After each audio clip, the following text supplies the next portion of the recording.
Chapter 1. Emma Blackwood gripped the rail until her knuckles turned white. 15 seconds left on the clock. Her family's team, the Blackwood Blades, led by a single point in the championship game against their bitter rivals, the Stevenson Scorchers. Her younger brother Jamie carried the puck across center ice. At 22 he was the team's rising star and her father's obvious choice to eventually run the family business. Not that Emma was bitter about that much. "Finish them, Jamie," her father bellowed beside her, his voice cutting through the roar of the crowd. Emma spotted the danger before anyone else. Nathan Stevenson, the Scorchers' captain, changed direction with predatory focus. His 6'2" frame barreled toward Jamie from his blind side. "Jamie, watch your left." Emma screamed, but her voice drowned in the chaos. The collision was spectacular and sickening. Nathan's shoulder slammed into Jamie's chest. The crack echoed through the arena as Jamie's body crumpled onto the ice. His helmet skidded away and he didn't move. The arena fell silent except for the sound of Emma's heels striking the floor as she ran toward the rink exit. By the time she reached the tunnel, medics were helping Jamie onto a stretcher. His face was ghost white, his eyes unfocused. "Possible concussion and separated shoulder," one medic murmured. Emma's chest tightened. A separated shoulder could bench Jamie for months. Maybe longer. "Is he going to be okay?" she asked, struggling to maintain her composure. "We need to get him to the hospital," the medic replied without answering her question. As they wheeled Jamie toward the ambulance, Emma turned and found herself face to face with Nathan Stevenson. Still in his sweat-soaked jersey, his dark hair stuck to his forehead and his jaw was clenched tight. "That hit was unnecessary," Emma spat, stepping closer. The game was practically over. Nathan didn't back away. "It was a clean hit." "Clean? You could have ended his career. Maybe you Blackwoods should spend less time counting your money and more time teaching your players to keep their heads up." Nathan's voice was low and cold. "Or to keep their mouths shut about other players' families." "What's that supposed to mean?" Something flashed in Nathan's eyes, anger mixed with something else. But he stepped back. "Congratulations on your win, Miss Blackwood. Enjoy it while it lasts." Before Emma could respond, Nathan's father clasped his son's shoulder. Frederick Stevenson was shorter than Nathan but carried himself with the authority of someone used to command. He shot Emma a look of pure disdain before steering his son away. "Don't waste your breath on Blackwood's son. They're not worth it." Emma watched them disappear down the corridor, her blood boiling. The Stevenson-Blackwood feud had started 3 generations ago when both families founded rival teams in the same city. What began as healthy competition had grown toxic over decades of business disputes, personal grudges and fierce games. 2 weeks later, Emma sat in her office at the Blackwood Blades headquarters, reviewing player statistics. As the team's general manager, the first female GM in the league, she had to consider replacements while Jamie recovered. The doctor's latest update wasn't promising. 6 months minimum before he could return to the ice. Her assistant knocked once before entering. "Your father wants to see you immediately." Emma found her father in the conference room with several league officials. Their expressions ranged from grim to uncomfortable. "Sit down, Emma," her father said, his voice unusually subdued. The league commissioner, Walter Phillips, cleared his throat. "Miss Blackwood, I'll be direct. The Stevenson Scorchers are filing for bankruptcy." Emma blinked. "Bankruptcy? But they're one of the founding teams." "Poor management and some unfortunate investments," Walter explained. "Rather than allow the team to fold, the league board has approved an unusual measure, a player auction." "A what?" "The Stevenson players will be made available to other teams through a formal bidding process. The proceeds will help restructure the Scorchers' debt." Emma's father leaned forward, his expression shifting from shock to something calculating. "All their players? Including Nathan Stevenson?" Walter nodded. "Yes, including their captain." After the officials left, Emma turned to her father. "This is terrible for the league but maybe good for us. We could use some of their defensemen while Jamie recovers." Her father's smile sent a chill down Emma's spine. "Oh, we're going after much bigger game than that." He slid a folder toward her. "Nathan Stevenson's stats for the past 5 seasons. I want him, Emma." "Nathan? After what he did to Jamie. The team would never accept him." "This isn't about hockey. It's about finally breaking the Stevensons. Her father's eyes gleamed. Imagine Frederick's face when his son is forced to wear our jersey. When the Stevenson golden boy becomes a Blackwood asset. You want to buy him just to humiliate him? I want you to buy him, Emma. You're going to win the bid for Nathan Stevenson, and then you're going to make his life hell. Emma stared at her father, ice forming in her stomach. That's not how I run this team. That's exactly how you'll run it if you want to keep your position. Her father stood, towering over her. The auction is in 1 week. Make sure you come home with Nathan Stevenson. As her father strode out, Emma flipped open the folder. Nathan's scowling face stared up at her from his player profile. She thought of his eyes in the tunnel after Jamie's injury, angry but with something else hiding behind them. What had he meant about keeping mouths shut about families? Emma closed the folder with a sigh. It didn't matter. In 1 week, Nathan Stevenson would become her problem whether either of them liked it or not. The Grand Meridian Hotel ballroom glittered with crystal chandeliers and the flash of expensive jewelry. Emma adjusted her black cocktail dress, feeling like a shark among sharks. Team owners, general managers and league officials circulated with champagne flutes and predatory smiles. Quite the vulture feast, muttered Diane, Emma's assistant and closest friend. Emma nodded. Nothing says professional sports like auctioning human beings in formal wear. Your father's watching, Diane whispered. Across the room, Harold Blackwood stood with the team's financial director, his eyes fixed on Emma. He gave a small, expectant nod. Remind me of our ceiling again? Emma asked, though she knew the answer. Your father said, and I quote, no ceiling. Whatever it takes. The lights dimmed and the league commissioner approached the podium. Ladies and gentlemen, thank you for joining us for this unprecedented event. While the circumstances are unfortunate, tonight's auction will ensure the Stevenson Scorchers' legacy continues while their roster finds new homes. Emma scanned the room and froze. In the far corner stood the Stevenson family, Frederick, his wife Catherine and their daughter Zoe. No sign of Nathan. The players have agreed to this arrangement to save their team, the commissioner continued. Each successful bid transfers the player's contract to the new team for 1 season, with a portion of proceeds supporting Scorchers' restructuring. 2 defensemen and a goalkeeper went to various teams with minimal drama. Emma checked the auction order. Nathan would be last, the main event. 4 more players were auctioned before a side door opened. Nathan Stevenson entered wearing a tuxedo that couldn't quite disguise the athlete beneath. His jaw was rigid, eyes scanning the room with barely contained anger. Cameras flashed. Nathan Stevenson, 3-time league MVP, Olympic gold medalist and now, merchandise. Our final player tonight needs no introduction, the commissioner announced. Team captain Nathan Stevenson. We'll start the bidding at $5 million. $5 million, called the Chicago owner immediately. 5.5, countered the Boston GM. Emma remained silent. Her father's strategy was to let others tire themselves out before swooping in. The bidding climbed rapidly. $7 million. 8.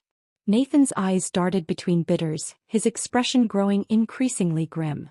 When Boston hit $11 million, the room quieted, most bidders priced out.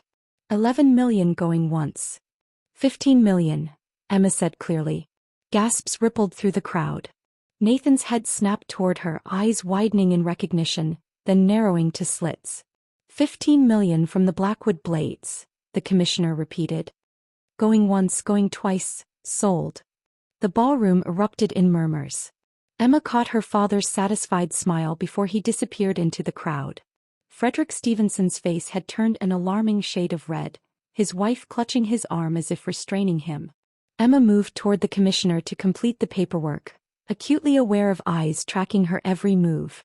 As she signed the final document, a voice spoke close to her ear. Congratulations on buying yourself a prisoner, not a player. Emma turned to find Nathan standing inches away.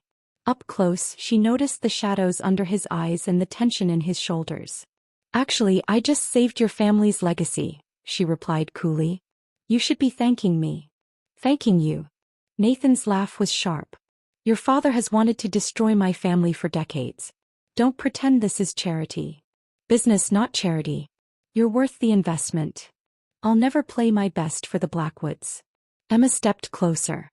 Then you'll be throwing away a season of your prime and your family's team will still collapse. Seems counterproductive. Something flickered in Nathan's expression, doubt or calculation she couldn't tell. Miss Blackwood. Frederick Stevenson's voice cut between them. I trust you'll honor the terms of my son's existing contract. Every comma and clause, Emma assured him. And I'll take good care of your son.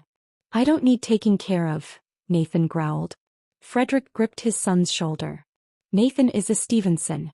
Remember that, Miss Blackwood. His loyalty remains with his family, regardless of what jersey you force him to wear. Emma maintained her professional smile. The press conference is Thursday at 10. Nathan should arrive by 9 for photos. She handed Nathan a folder. Your new contract details. Legal wants to meet tomorrow at 3. Nathan took the folder without opening it. This changes nothing. It changes everything, Emma countered. See you tomorrow, Stevenson. As she walked away, Emma felt Nathan's eyes burning into her back.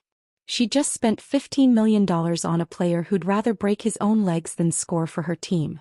Her father had sacrificed team chemistry for a personal vendetta. And she was caught in the middle. Outside the hotel, Emma gulped cold night air, the tension of the evening settling into a headache behind her eyes. That was quite a show, Diane said, appearing beside her with their coats. It was obscene, Emma muttered. Did you see his face? He looked like he was being sentenced to prison. Isn't he, in a way? Your father's not exactly planning a warm welcome. Emma sighed. Get legal to review his living arrangements. The standard player apartment won't work. Too many opportunities for team conflict. Where should we put him then? Emma considered this. The executive suite at the Archer. Close to the practice facility but separate from the team housing. Isolating the enemy? Diane raised an eyebrow. Protecting the investment, Emma corrected even as guilt nagged at her. And find out what happened between Jamie and Nathan before the hit. Nathan mentioned something about Jamie talking about his family. Diane nodded, making notes on her phone. You know your father expects weekly reports on how miserable Nathan is. My father's expectations are his problem, Emma said more sharply than intended. Sorry. It's been a long night. Get some rest. Tomorrow you start managing the league's most expensive hostile employee. As her car pulled away, Emma caught a glimpse of Nathan exiting the hotel with his family. Even from a distance, the tension in his body was evident. Frederick appeared to be lecturing him while Nathan stared stonily ahead. For a brief moment, Emma felt a flash of sympathy. Then she remembered Jamie's crumpled form on the ice and hardened her heart. Nathan Stevenson was now a Blackwood asset, nothing more. But as she replayed their confrontation, his words echoed in her mind. Congratulations on buying yourself a prisoner, not a player. She just spent $15 million on someone who hated everything she represented. Somehow she needed to turn an enemy into a teammate, or they'd both go down in flames. Chapter 3. The Blackwood Blades legal offices occupied the entire 32nd floor of a downtown skyscraper. Floor-to-ceiling windows offered spectacular city views, but no one was admiring the scenery today. Emma sat at the head of the conference table, laptop open, watching the clock tick toward 3. Her father had urgent business elsewhere. His way of making clear that Nathan was now Emma's problem. The door opened at exactly 3 o'clock. Nathan entered wearing dark jeans and a charcoal button-down rather than the expected suit. A silent power move, Emma noted. Behind him came his agent, a silver-haired woman with sharp eyes, and a young man Emma recognized as the Stevensons' family lawyer. Mr. Stevenson, welcome, Emma said, standing to shake his hand. Nathan took it briefly. His hand was warm and calloused. Miss Blackwood. They sat across from each other while 3 lawyers from each side flanked the table like chess pieces. Before we begin, Nathan's agent spoke. My client wants to clarify that his participation is solely to preserve the Stevenson Scorchers franchise. Noted, Emma replied. Though $15 million could have bought enthusiasm too. A muscle twitched in Nathan's jaw. You didn't pay for enthusiasm. Shall we proceed? Interrupted Amanda Chin, the Blades' head lawyer, sliding documents across the table. This contract transfers Mr. Stevenson's playing rights to the Blackwood Blades for 1 season, with all previous salary terms intact. The Stevenson lawyer flipped through the pages with practiced efficiency. Section 4 needs clarification. The clause regarding public appearances is too broad. Standard for all our players, Amanda countered. Mr. Stevenson has existing charitable commitments. Which we'll honor, Emma interjected, earning a surprised glance from Nathan. But he'll attend Blade's Foundation events as well. They proceeded through the contract, haggling over training schedules, media obligations and performance bonuses. Nathan remained mostly silent, occasionally whispering to his agent. His posture was rigid, his expression closed. Now, Section 12, Amanda continued smoothly. The financial provisions regarding the Stevenson scorchers. The temperature in the room seemed to drop. This was the heart of it, the terms of the Stevensons' humiliation. 10% of Mr. Stevenson's merchandising revenue will go toward the scorchers' debt restructuring, Amanda explained. An additional 5% of General Blade's merchandise profits during playoff games will also be allocated, assuming the team qualifies. Nathan's agent leaned forward. 15 and 10. Emma nodded to Amanda. We can agree to that. Nathan studied Emma, surprise flashing briefly across his face. The final section addresses personal conduct, Amanda continued. Given the unique circumstances of this arrangement, both parties agree to maintain a strictly professional relationship. Define strictly professional, the Stevenson lawyer demanded. No personal fraternization outside team functions. No private meetings without a third party present. No sharing of proprietary team information. Nathan snorted. You think I'd leak strategies to my own family? Your family remains the competition, Amanda said coldly. It's also a conflict of interest prevention clause, Emma added more diplomatically. Protecting both sides from accusations of impropriety. Both sides, Nathan repeated skeptically. You think I'm worried about Blackwood secrets? You should be, Emma said. Because your family's financial future depends on how well you integrate with us. This clause ensures everyone remembers where the boundaries lie. Nathan held her gaze, something unreadable in his eyes. Finally he shrugged. Fine. Believe me, I have no desire for personal fraternization with any Blackwood. The sting of his words surprised Emma. She covered it with a professional smile. Then we're aligned. One addition, Frederick Stevenson's lawyer slid a paper forward. Mr. Stevenson Sr. requests this clause guaranteeing family visitation rights. Emma skimmed the addition. Essentially, it ensured Nathan could see his family without Blackwood interference. Reasonable enough. Agreed, she said. Any other additions? Her question was met with silence. Then if there are no objections, we'll sign. Pens scratched across paper. With each signature, Nathan's expression grew darker. When he finally signed the last page, he looked like a man signing away his freedom. Which, in a way, he was.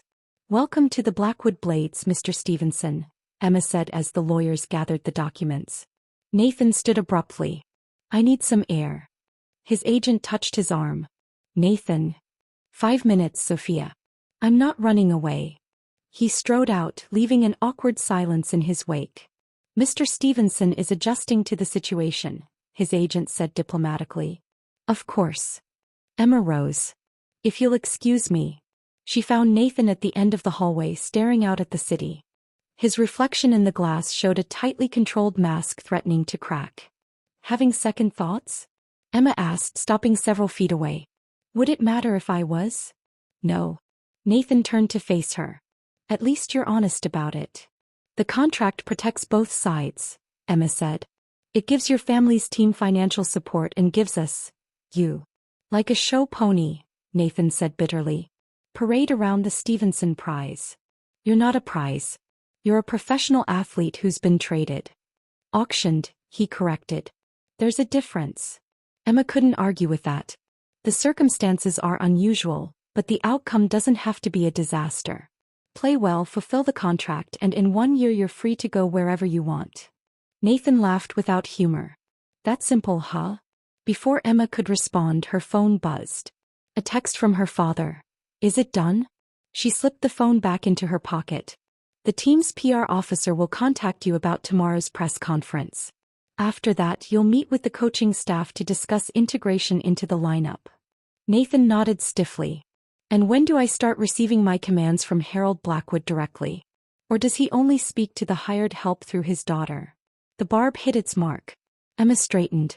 My father doesn't run hockey operations. I do. But he ordered you to buy me. Emma didn't deny it. The decision was strategic. It was personal, Nathan countered. Just like that hit on your brother was personal for me. Emma stiffened.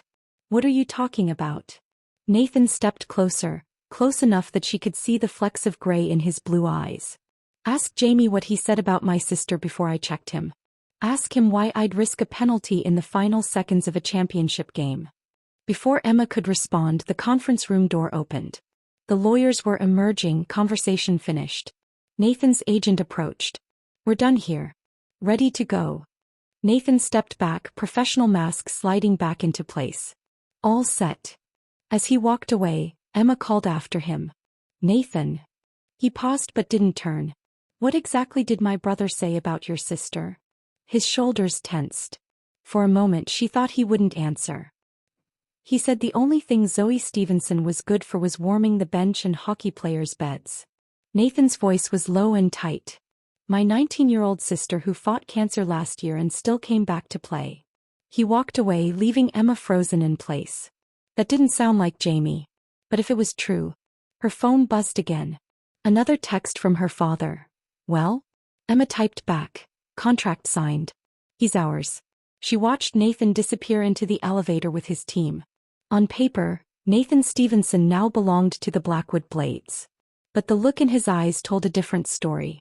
This wasn't going to be as simple as her father thought. Chapter 4. The Blackwood Blades training facility hummed with tension. Players stretched and geared up, voices lower than usual, glances darting toward the locker room door. Nathan Stevenson was due any minute for his first practice. Emma watched from the observation deck, coffee cooling untouched beside her laptop. She'd barely slept, Nathan's words about Jamie echoing in her mind. The door swung open. Nathan entered wearing Blades practice gear, the familiar blue and silver looking alien on him after years in Scorcher's red and black. The room fell silent. Coach Wilson clapped his hands. All right, gather round. The team formed a loose semicircle, keeping noticeable distance from Nathan. As you know, we've acquired Nathan Stevenson for the season. I expect professionalism from everyone. Coach Wilson's eyes swept the group. That means working together on the ice regardless of personal feelings. Clear. Mumbled agreements followed. Nathan stood slightly apart, face unreadable. Stevenson, you'll start on the second line today. Max Deckerchin, you'll be running drills with him. 3 players nodded stiffly. None looked pleased. Let's go. On the ice in 5. As players dispersed, Jamie Blackwood pushed through the facility doors, arm in a sling. He stopped cold when he saw Nathan, face darkening. What the hell is he doing here?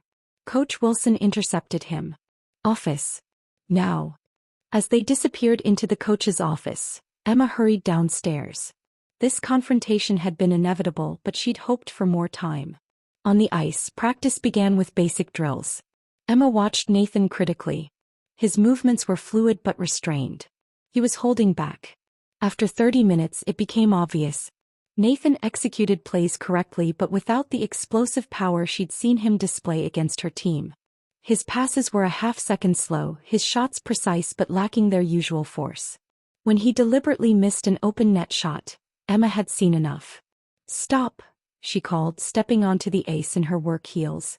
Everyone take 5. The players skated to the benches, except Nathan, who remained center ice, eyebrow raised in challenge. Emma stopped a foot away from him. What exactly do you think you're doing? Following the drill, Nathan replied innocently. You're sandbagging and it's obvious. Nathan shrugged. I'm adjusting to new teammates. You're deliberately underperforming. Emma kept her voice low but intense. That shot. You've made it blindfolded in games against us. Maybe I'm not comfortable here. Maybe you're being childish. Nathan's eyes flashed. I'm being childish? Your father bought me like a trophy and now you're surprised I'm not doing victory laps. I expected you to act like a professional, Emma hissed. Every player on this team is watching. Some of them already resent you for that hit on Jamie. Others resent you for being forced onto their team.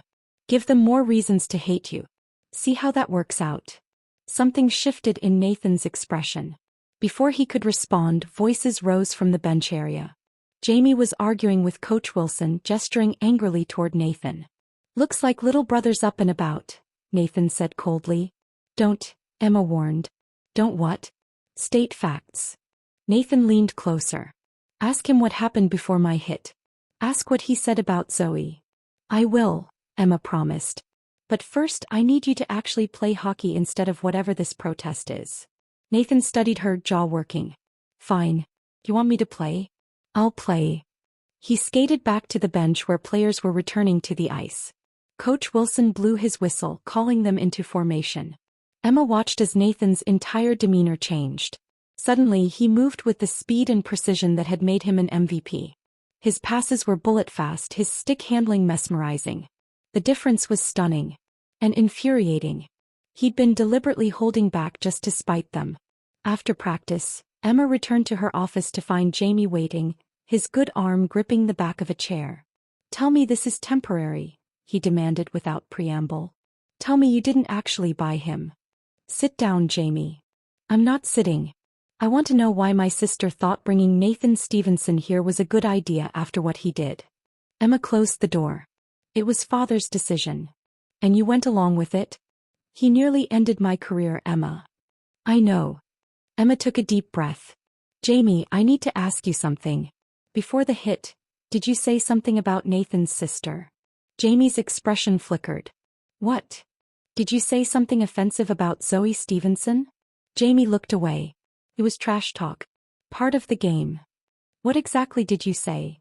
Jamie dropped into the chair, defensive anger giving way to something like shame. "I don't remember exactly." "Try." He sighed, rubbing his injured shoulder absently. "Something about her being team decoration. That the only position she played well was on her back." Emma closed her eyes briefly. "Jamie. It was stupid, okay? I was trying to get in his head. Do you know she had cancer last year? That she fought her way back to the team?" Jamie's face paled. "Oh, I didn't know that. So Nathan's hit wasn't random." "It doesn't justify." "No, it doesn't," Emma agreed. "But it explains it. You insulted his teenage sister who survived cancer and he lost his temper." Jamie looked genuinely ashamed now. "I didn't know about the cancer. But Emma, you can't seriously expect me to play with him." "That's exactly what I expect," Emma said firmly. "Because we're professionals and the team needs both of you." "There's no way." "There's a way. You apologize for the comment, he apologizes for the hit, and you both move forward." Jamie laughed incredulously. "Apologize to a Stevenson? Dad would disown me. Dad isn't running hockey operations. I am." Emma softened her tone. "Jamie, you said something terrible. Own it, apologize, and set an example for the team." Before Jamie could respond, a knock came at the door. Coach Wilson entered looking grim. "We have a situation." Practice videos leaked online, showing Stevenson dogging it, then suddenly playing all out after your talk. He handed Emma his phone. "Social media's already calling it the Stevenson protest." Emma watched the damning footage with sinking certainty. Who had access to these security feeds? "That's the interesting part," Coach said.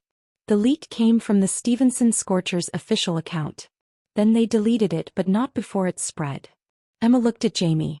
"Someone's trying to sabotage this from both sides." "Shocking," Jamie said dryly. Emma scrolled through comments already flooding in. Fans divided, many calling the acquisition a mistake, others demanding Nathan be benched. "We need to get ahead of this," she said. "Coach, schedule an extended practice tomorrow. Full team including Nathan and Jamie." "Emma," Jamie protested.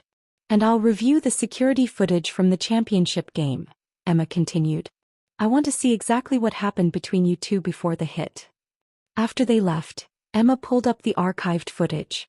The digital library held every angle of every game. She found the championship match, third period, final minute. He watched Jamie skating with the puck. Camera 3 caught what the broadcast missed. Jamie skating close to Nathan, mouth moving, Nathan's expression changing from concentration to rage in an instant. The hit followed seconds later. Emma sat back, conflicted. The hit was excessive, but Jamie had provoked it with a cruel, personal attack. Neither man was blameless. Her phone rang. Her father. "I've seen the video," he said without greeting. "Stevenson's sabotaging us publicly. The situation is more complicated than that. It's quite simple. He's refusing to play for us. Break him."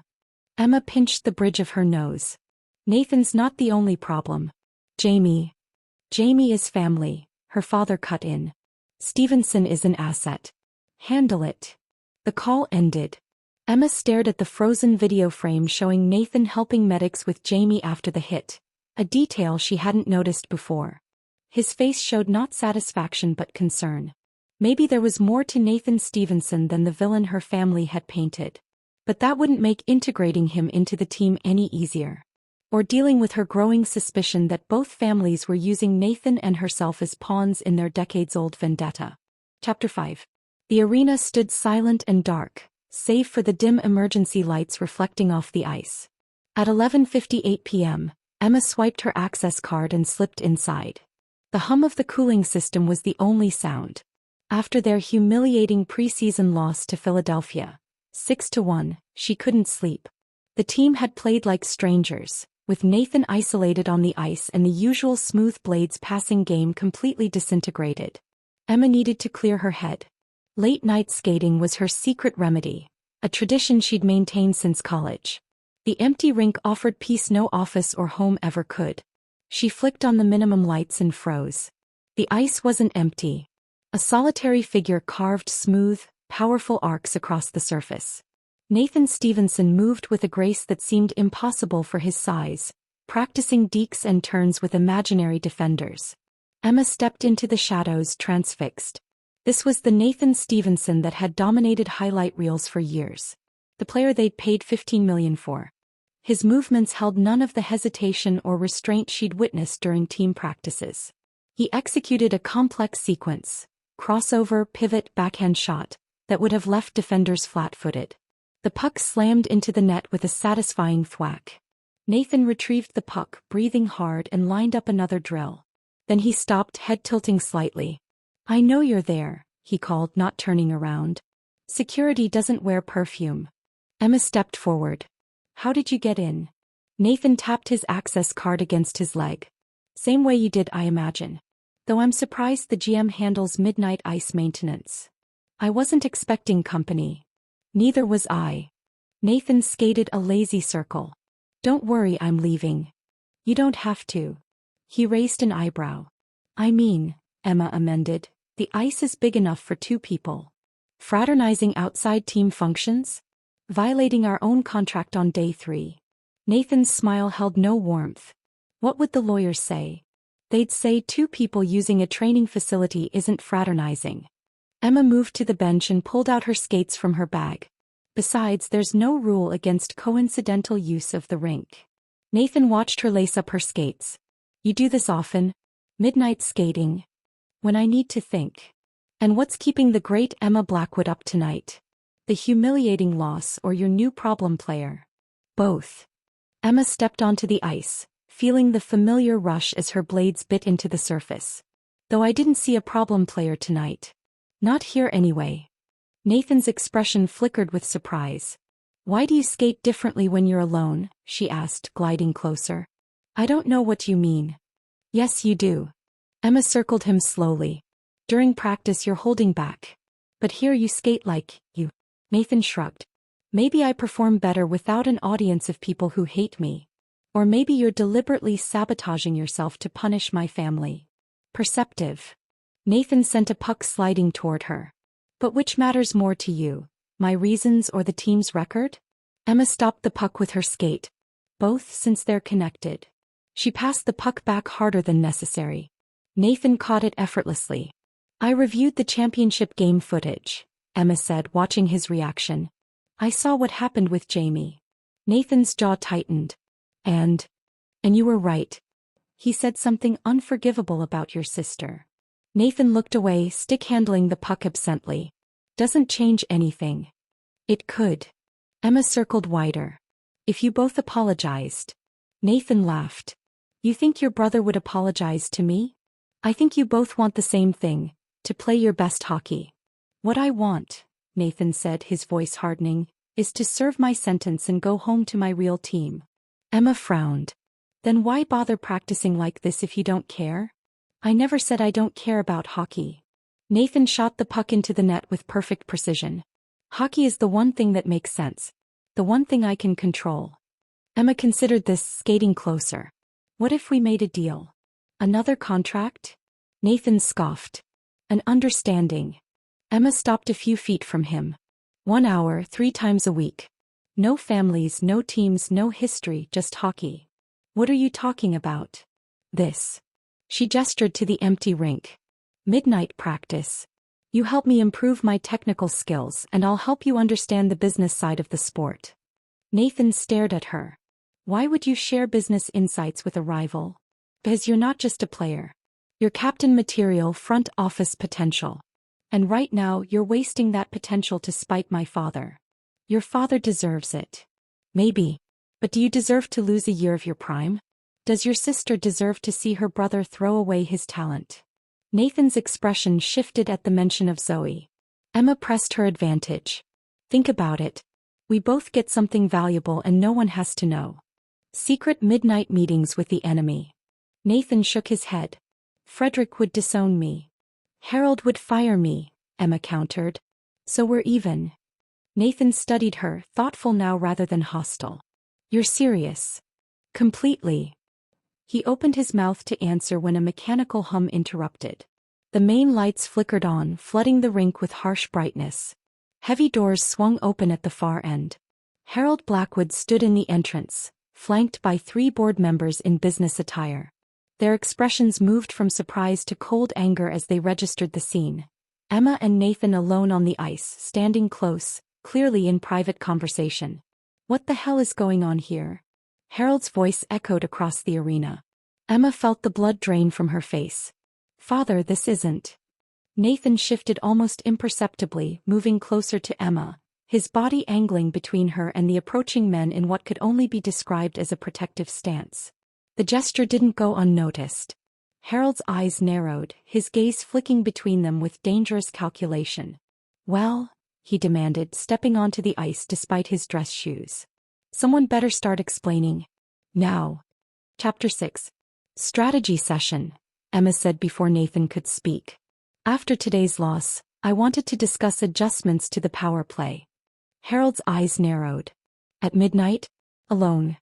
I couldn't sleep after that disaster of a game, Nathan added smoothly.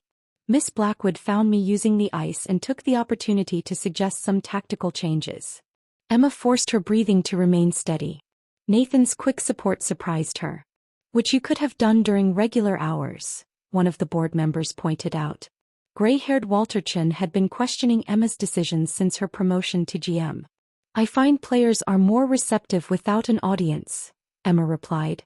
Especially when they're adjusting to a new team. Harold's gaze shifted to Nathan's protective stance, now subtly relaxed but still noticeable. And this required a private midnight meeting specifically excluded by your contract? Section 12 allows for unscheduled training discussions, Emma countered. We're standing on a regulation NHL rink, not having drinks at a bar. Nathan's eyes flickered with something, respect perhaps? Before returning to careful neutrality. Harold stepped closer, ice crunching under his leather shoes. The board and I were reviewing quarterly projections when security alerted us to unusual activity. Imagine our surprise finding our GM alone with a Stevenson after hours. As I said, Emma kept her voice calm. A strategy session. Walter Chin cleared his throat. Actually, this might be promising. If Stevenson is finally taking his position seriously enough for extra training, perhaps today's loss won't be repeated. The other board members nodded. They cared about profits and profits required wins. Harold studied Emma's face. She met his gaze steadily, years of boardroom battles having trained her never to show weakness. Let's discuss your strategy ideas, Harold said finally. All of us. Emma's stomach dropped. Now. Unless you have something to hide. Nathan spoke up. Miss Blackwood suggested adjusting the neutral zone trap to better utilize my speed on the wing instead of keeping me center. That's what we were discussing. Emma blinked at the technically plausible hockey talk. Nathan continued. describing a complex play modification with such confidence she almost believed it had been their conversation. Harold looked skeptical, but Walter seemed impressed. That's actually clever. Using Stevenson's acceleration on the perimeter instead of fighting through center traffic. Exactly, Emma seized the lifeline. I was explaining how we used a similar approach with Davidson last season. The next 10 minutes dissolved into hockey tactics, with Nathan building on Emma's suggestions as if they'd rehearsed. The board members began offering their own amateur opinions, momentarily forgetting the suspicious circumstances. Harold remained silent, watching. We should let you both get some rest, Walter finally said. We have morning practice in 8 hours. As the board members headed for the exit, Harold lingered. Emma. A word. Nathan hesitated, glancing at Emma. Go ahead, Stevenson, she said evenly. We'll continue this discussion tomorrow. When they were alone, Harold's pretense vanished. What are you really doing? Exactly what I said, Emma maintained. Trying to salvage this situation. By sneaking around with Frederick Stevenson's son? Do you have any idea how this looks? Like a general manager doing her job under difficult circumstances. Harold's laugh was cold. You've never been a good liar, Emma. Not to me. Then believe this truth. I'm trying to make this team work. That's all that matters to me. All that should matter is family loyalty. Emma's patience frayed. Is that why you forced me to buy a player our team chemistry can't integrate? For family loyalty. Harold stepped closer. Watch yourself, Emma. I made you GM and I can unmake you just as easily. You made me GM because I earned it. Because I'm good at my job. Emma straightened. And right now my job is turning Nathan Stevenson into an asset instead of a $15 million mistake. By getting cozy with the enemy? By treating him like a professional instead of a prisoner. Emma met her father's gaze. You wanted to humiliate Frederick by taking his son. Fine. Mission accomplished. Now let me do what's best for this team. Harold studied her with narrowed eyes. You've changed your tune about Stevenson rather quickly. I've learned more information. Emma hesitated, then added, about what happened with Jamie. What are you talking about? Jamie provoked the hit that injured him. He said terrible things about Nathan's sister, things no brother would let pass. Harold waved dismissively. That's just hockey. Would you accept someone talking about me that way as just hockey? Emma challenged. Her father's silence was answer enough. I reviewed the tapes, Emma continued. Jamie was wrong, and if you weren't so blinded by this feud, you'd acknowledge it. Harold's face hardened. Careful, Emma. No, you be careful. This vendetta is threatening the team we both claim to care about. They stared at each other, decades of complicated father-daughter dynamics hanging between them. Finally, Harold stepped back. You have until the regular season opener to make this work. If Stevenson doesn't perform, you'll handle him my way. He turned and strode away, leaving Emma alone on the ice. The next morning, Emma arrived at her office to find Nathan waiting outside her door. We need to talk, he said without preamble. Inside her office, Emma closed the door before turning to face him.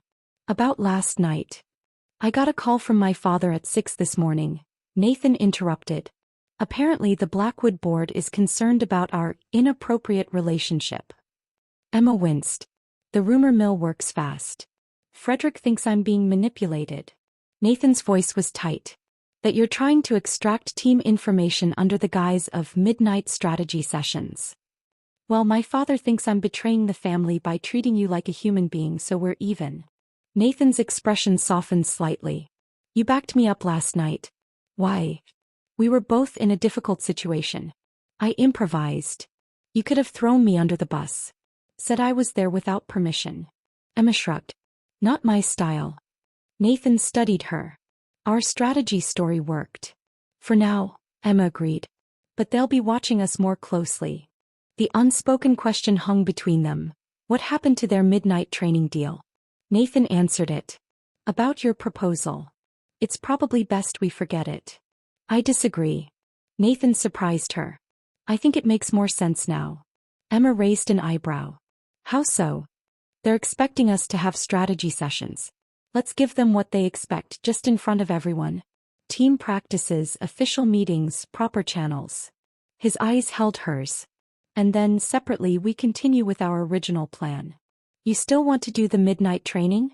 Nathan nodded. But we need to be smarter. Different locations, varied times. Why? Emma asked. Why risk it when both our families are already suspicious?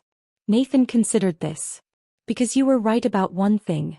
I'm wasting my potential to spite your father. And that hurts me more than it hurts him. He ran a hand through his hair, a surprisingly vulnerable gesture.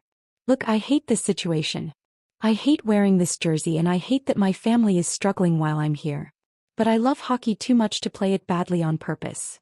Emma found herself warming to his honesty. So what exactly are you proposing? A truce. Limited to hockey only. Nathan extended his hand. On the ice I give my best. Off the ice we find a way to make these secret training sessions work. You improve your skills, I learn the business side. Emma hesitated. And our families? What they don't know won't hurt them. Nathan's hand remained extended. Partners? Just for hockey. The offer was tempting and dangerous. If discovered, she could lose her position. He could damage his family's financial recovery. But the potential benefits. Emma took his hand. His palm was warm and calloused against hers. Partners. Just for hockey. As they shook, something shifted between them. Not friendship, not yet, but the first foundation of respect. A knock interrupted the moment. Jamie entered without waiting for permission, stopping short when he saw Nathan. Am I interrupting? His voice was cold. Emma released Nathan's hand. Nathan was just leaving. Nathan nodded stiffly to Jamie. Blackwood. Stevenson. Jamie's acknowledging nod was equally rigid. After Nathan left, Jamie turned to Emma. What was that about? Strategy for today's practice, Emma said smoothly. Are you cleared to join? Limited participation. Jamie plopped into a chair. So you and Stevenson looked cozy. Hardly. Emma changed the subject. Have you considered what we discussed? About apologizing. Jamie scowled. I'm not apologizing to him. Even though you know you were wrong? It was trash talk. About his teenage sister who survived cancer, Emma reminded him. Jamie had the grace to look embarrassed. Fine. Crossed a line. But that doesn't justify what he did. No, it doesn't. That's why you both need to apologize. Not happening. Emma sighed. Then at least be professional. The team needs to function. Jamie studied her. You've changed your mind about him. I've adjusted my assessment based on new information, Emma corrected. The mark of a good manager. Jamie didn't look convinced. Just be careful. Stevensons can't be trusted. Dad's right about that much. After he left, Emma sank into her chair. She'd just made a secret pact with the son of her family's greatest enemy. A pact that violated their contract and risked her career. But for the first time since this mess began, she felt hopeful about the season ahead. As long as they didn't get caught. Chapter 7. The Blackwood Blades home opener against Montreal buzzed with tension. Fans filled the arena, many sporting hastily modified Stevenson jerseys. Some supportive, others defaced in protest. In the owner's box, Emma sat beside her father, outwardly calm despite her racing heart. The team's 2 preseason games had been disasters. Tonight would either begin turning the tide or cement this season as a costly mistake. Impressive turnout, Harold remarked, surveying the crowd. Controversy sells tickets. Winning sells more, Emma replied. The teams took the ice for warm-ups. Nathan skated near the boards alone, Montreal players occasionally bumping him in passing. Old rivalries dying hard. The Blades players kept their distance, a visible gap where teamwork should be. Emma's phone buzzed with a text. Asterisk strategy session was helpful. Watch the first power play. An asterisk. She quickly deleted it, pulse quickening. Their secret practices had continued for a week. At distant rinks at odd hours, always careful to arrive separately and leave separately. Nathan had proven to be an excellent teacher, patient with Emma's developing skills.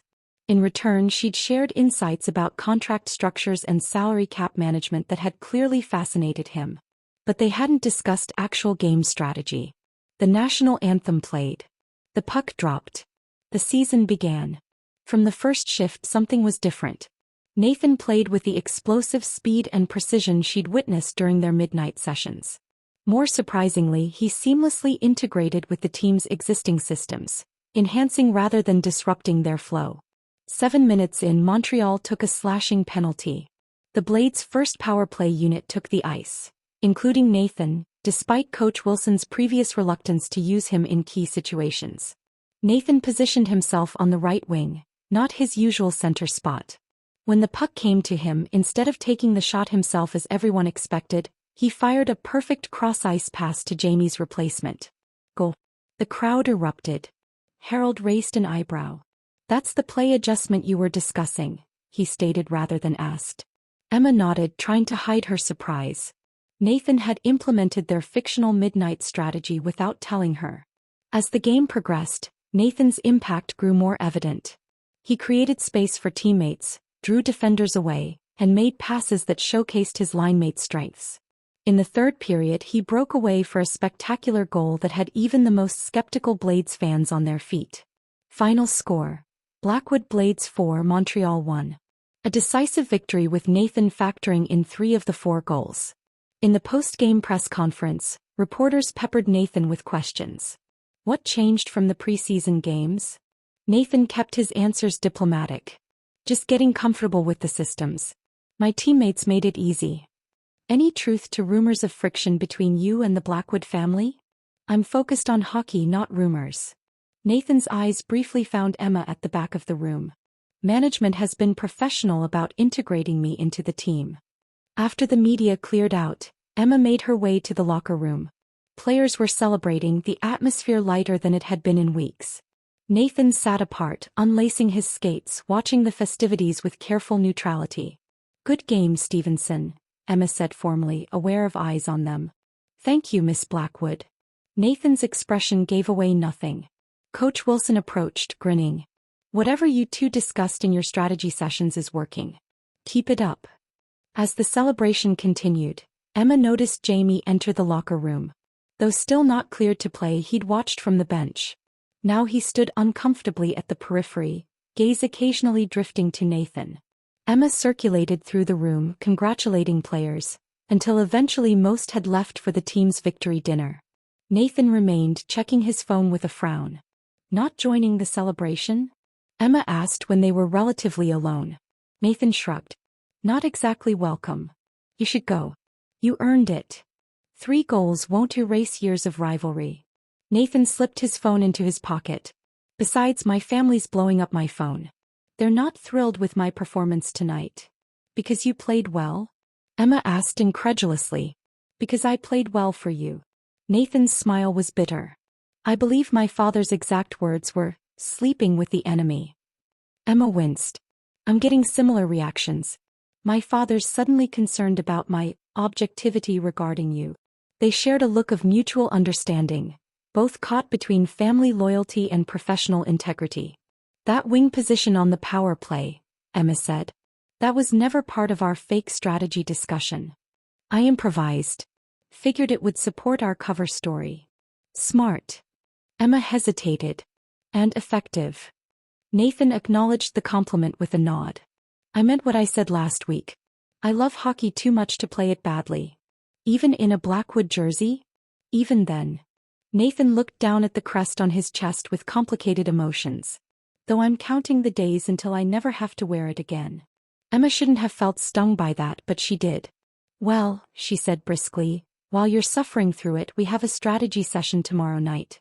The East Riverside rink, 11 o'clock. I'll be there." Nathan shouldered his bag. "Assuming I survive my father's phone call." As he headed for the door, Jamie entered from the trainer's room, forcing them to pass each other in the narrow hallway. The temperature seemed to drop 10 degrees. Neither spoke, but Nathan paused, turning slightly. For a moment, Emma thought he might say something. Instead, he continued out, leaving Jamie staring after him. "You should have joined the celebration," Emma told her brother. "It's still your team." "Is it?"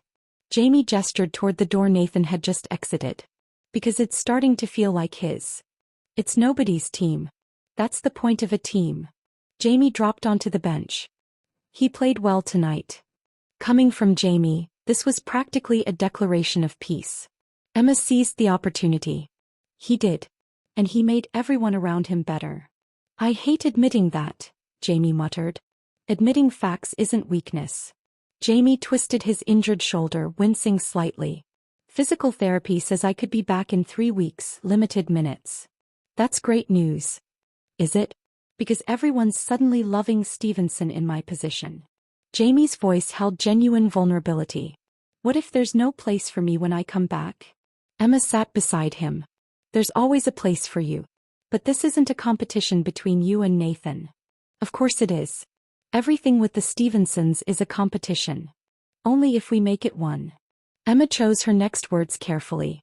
Have you considered the possibility that this rivalry hurts both families more than it helps? Jamie looked at her like she'd suggested canceling hockey season. That's our history. That's who we are. It's not who I want to be. The admission surprised even her. And I don't think it's who you really want to be either. Before Jamie could respond, the locker room door swung open. Several teammates returned, talking loudly about heading to a different bar. Blackwood, one called to Jamie. You coming? Jamie hesitated. Where are you going? O'Malley's. Stevenson's meeting us there. Emma watched surprise flicker across Jamie's face. He is. Yeah, we practically had to drag him, but Chin convinced him. You coming or what? Jamie glanced at Emma, conflict evident in his expression. Go, she encouraged softly. It's a start.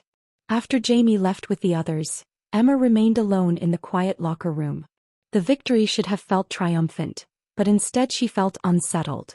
Her phone buzzed with a message from Nathan. Still on for tomorrow? She typed back. Yes. Heard you're going to O'Malley's. A pause then. Team insisted. Trying to be cooperative. Emma smiled despite herself. Good. See you tomorrow. As she headed for the exit, her phone rang. Her father. Impressive turnaround tonight, Harold said without preamble. The team played well. Stevenson played well, Harold corrected. Suspiciously well given his previous performances. He's adjusting. Or he's playing some angle we don't see yet. Harold's voice hardened. I want weekly reports on all your interactions with him. Every strategy session, every conversation. Emma stopped walking. That's not necessary. It wasn't a request, Emma. Something's changed with Stevenson and I want to know what. After hanging up, Emma leaned against the wall, suddenly tired. One victory and already both families were increasing their scrutiny. Their secret training sessions had just become even riskier. But for the first time in weeks, the team had won. Nathan was beginning to integrate. Players were coming together. It was worth the risk. It had to be. And if the small thrill she felt when seeing Nathan's name on her phone was unprofessional, well, that was a problem for another day. Chapter 8. Nathan pulled his car into the familiar circular driveway of his childhood home. The Stevenson estate, not as grand as the Blackwood mansion, but impressive nonetheless, glowed with warm light against the evening sky. His stomach knotted as he killed the engine. Sunday family dinner. Normally a highlight of his week. Today a guaranteed interrogation. The Blades had won 3 of their last 4 games.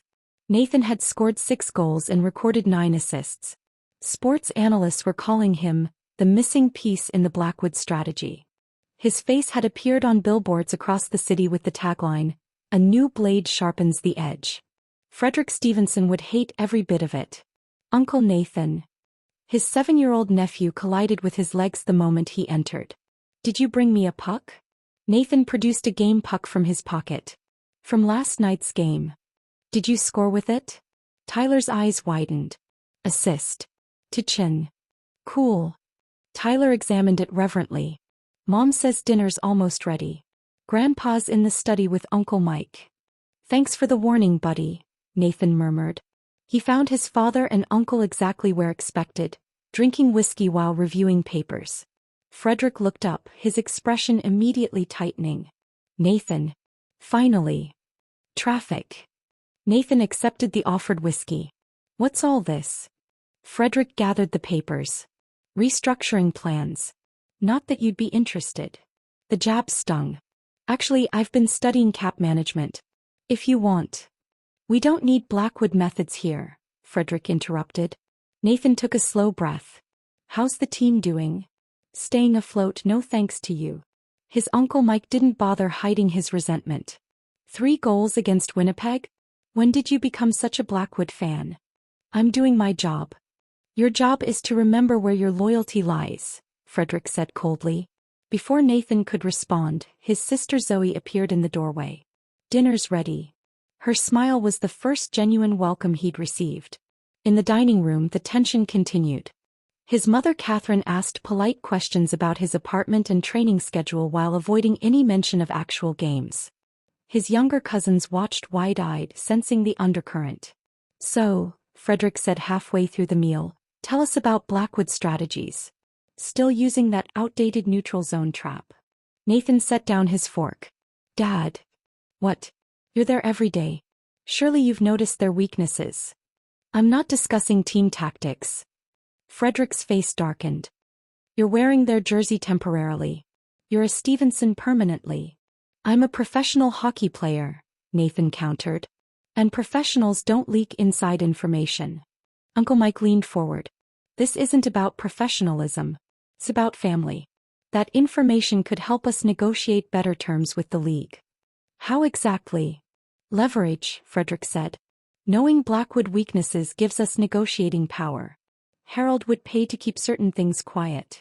Nathan stared at his father. You want me to blackmail my current team? I want you to help your family. Frederick slammed his hand on the table. While you're playing happy Blackwood, we're fighting to survive. The table fell silent. Catherine placed a restraining hand on her husband's arm. Nathan is doing what we agreed to, she said quietly. Playing the season, honoring the contract. He's doing more than that, Frederick said. He's excelling for them. Making them look good while we struggle. Would you prefer I play badly on purpose? Tank my own reputation? Nathan challenged. How does that help anyone? Frederick's eyes narrowed.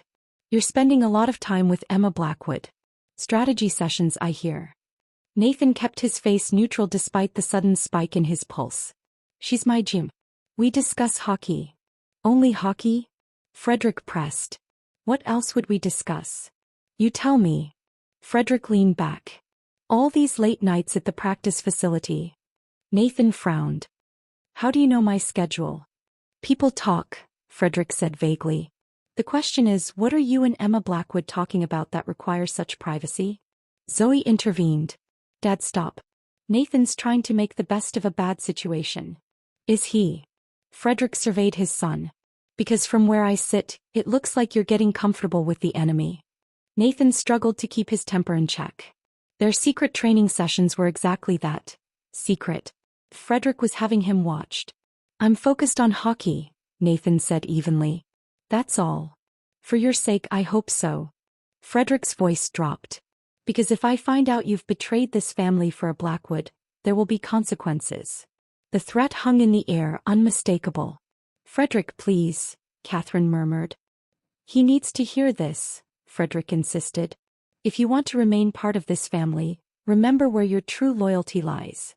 The remainder of dinner passed in uncomfortable silence. Afterward, Zoe followed Nathan onto the back porch. He's scared, she said softly. The Scorchers are in worse shape than he lets on. Nathan sighed. That doesn't justify asking me to spy or sabotage. No, it doesn't. Zoe studied him. But there's something else going on, isn't there? Something with Emma Blackwood. Nathan tensed. What do you mean? I know you, Nate. You're holding something back. He hesitated. Zoe was the one person he trusted completely. But even with her, this felt dangerous to share. It's complicated, he finally said. Complicated how? She's not what I expected, Nathan admitted. She's smart. Principled. She actually listens. Zoe's eyebrows rose. You like her. I respect her, Nathan corrected quickly. As a hockey executive. Uh-huh. Zoe's smile was knowing. Just be careful, okay? Dad's serious about the family loyalty thing. I know. Nathan stared into the darkness. Sometimes I wonder what we're even fighting about anymore. This feud is older than both of us. Ancient history that everyone refuses to forget, Zoe agreed. It was simpler when I could just hate all Blackwoods on principle. Including Jamie? Zoe's expression hardened. Especially Jamie. What he said about me. I know, Nathan interrupted. But he's been. He paused, searching for the right word. Different lately. Almost civil. Miracles never cease, Zoe said dryly. Nathan checked his watch. I should go. Early practice tomorrow. Zoe hugged him tightly. Just watch yourself, okay? Dad's having you followed. He didn't say it directly, but I overheard him talking to Uncle Mike. Nathan's blood ran cold. Thanks for the warning. Across town, Emma sat in the Blackwood dining room, pushing food around her plate while her father held court. The quarter projections are up 30%, Harold was saying. Stevenson jerseys are our top seller, ironically enough. Jamie snorted. Brand traders. It's business, Harold corrected. We're turning Frederick's embarrassment into our profit. Speaking of which, Emma, I haven't received your first report. Emma took a deliberate sip of wine. There's nothing significant to report. 4 wins in 5 games isn't significant? Harold challenged. Stevenson's sudden transformation isn't worth mentioning? He's a professional athlete playing to his capabilities. That's hardly surprising. After deliberately underperforming earlier, Jamie pointed out. Harold studied Emma. What changed, Emma? What did you say to him? I reminded him that his performance affects his own future contracts, not just our current season. The half-truth came easily. He's not sabotaging his career to spite us. Logical, Harold conceded. But I still want those weekly reports. Detailed. Why? Emma set down her fork. You're getting the results you wanted. We're winning. Merchandise is selling. What more do you need? I need to know my general manager hasn't been compromised. Emma stiffened. Excuse me. You've been unusually defensive of Stevenson lately, Harold observed. And these late-night strategy sessions are working, Emma interrupted. I don't appreciate the insinuation, Father. It's not an insinuation. It's concern. Harold's voice softened. Frederick Stevenson would do anything to undermine us, including using his son to manipulate you. Nathan isn't manipulating me. Nathan. Harold's eyebrow rose. Not Stevenson anymore? Emma realized her mistake too late. We work together. First names are normal. Not with the enemy, they're not. Jamie surprisingly came to her rescue. To be fair, he has been playing well. And the team's responding to him. Both Emma and Harold stared at Jamie in shock. What? Jamie shrugged his good shoulder. I can acknowledge facts like you said, Em. Harold's eyes narrowed. Has everyone lost their minds? The Stevensons have been trying to destroy this family for 3 generations. Maybe that's the problem, Emma said quietly. We're fighting battles that started before we were born. Those battles are our legacy, Harold insisted. Our identity. Our hockey team is our identity, Emma countered. And right now that team is doing well with Nathan Stevenson on it. Harold studied his daughter with growing suspicion. This goes beyond professional respect. What's really going on between you two? Emma met his gaze steadily. Nothing that violates our contract. Not technically a lie. Their midnight training sessions weren't explicitly forbidden, just strongly implied to be off-limits. I want to believe you, Harold said finally. But until I'm convinced, I want Diane to attend all your meetings with Stevenson. That's unnecessary. It's non-negotiable. Harold's tone left no room for argument. Either Diane is present or the meetings stop. Emma pushed back from the table. Fine. Now if you'll excuse me, I have work to finish. In her childhood bedroom, now a home office, Emma stared unseeing at her laptop. She should cancel tomorrow's training session with Nathan. Her father was watching too closely. Her phone buzzed with a text. * need to talk. Family issues. Meeting still on. *. Emma hesitated, then typed back. * yes, but complications. We'll explain tomorrow. *. The reply came quickly. * be careful. Pretty sure I'm being followed. *. Emma's stomach dropped. She typed. * same here. Maybe we should pause. * 3 dots appeared, disappeared, then reappeared. Finally. * your call. But I'll miss our sessions if we stop. *. A simple message that somehow made her heart rate quicken. She shouldn't risk it. The smart move was to cancel. Instead she typed, * Riverside Rink is too obvious. Meet at Southlake Community Center instead. Midnight. Use the service entrance. *. Nathan's response was immediate. See you there. Emma set down her phone, a mixture of anticipation and dread swirling in her stomach. Both their families were suspicious. Both were being watched. They were playing a dangerous game that risked both their futures. So why couldn't she bring herself to end it?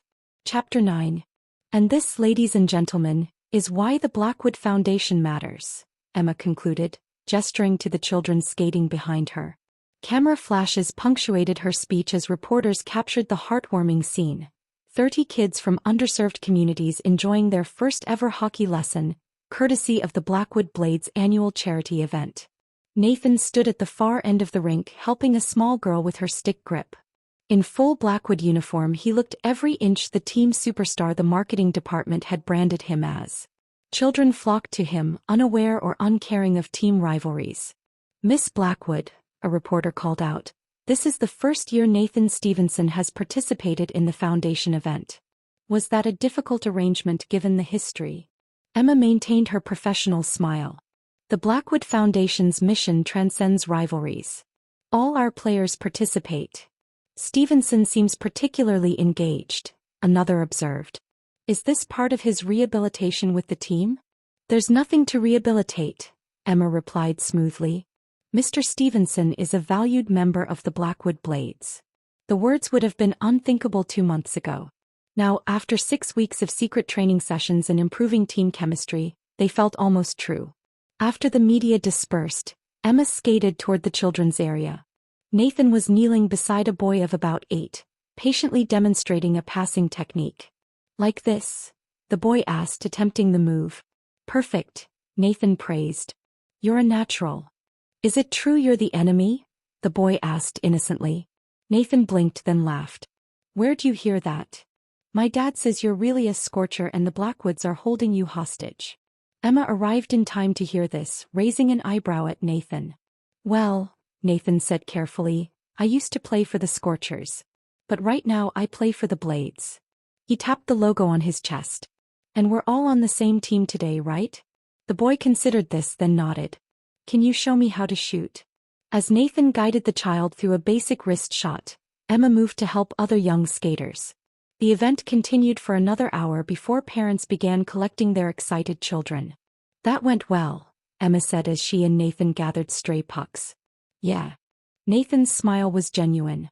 These kids don't care about team politics. They just love hockey. The simple approach. Sometimes simple is better. Nathan glanced around to ensure they weren't overheard. By the way, Riverside Community Center works better than Southlake. Less security cameras.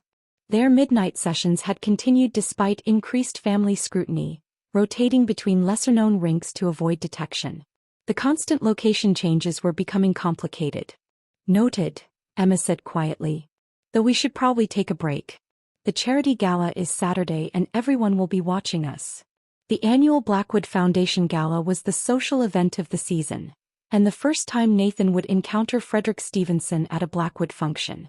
My family's already questioning why they have to attend a Blackwood event, Nathan said. League rules. All local teams participate in each other's major charity functions. Emma began skating backward toward the equipment room. Black tie, silent auction, awkward small talk should be fun. A blast, Nathan agreed dryly, following her. My father's looking forward to it about as much as a root canal. In the privacy of the equipment room, they spoke more freely while storing pucks and training aids. How bad was it? Emma asked. After Sunday's dinner? Nathan sighed. Let's just say, family loyalty was mentioned about 15 times. Yours.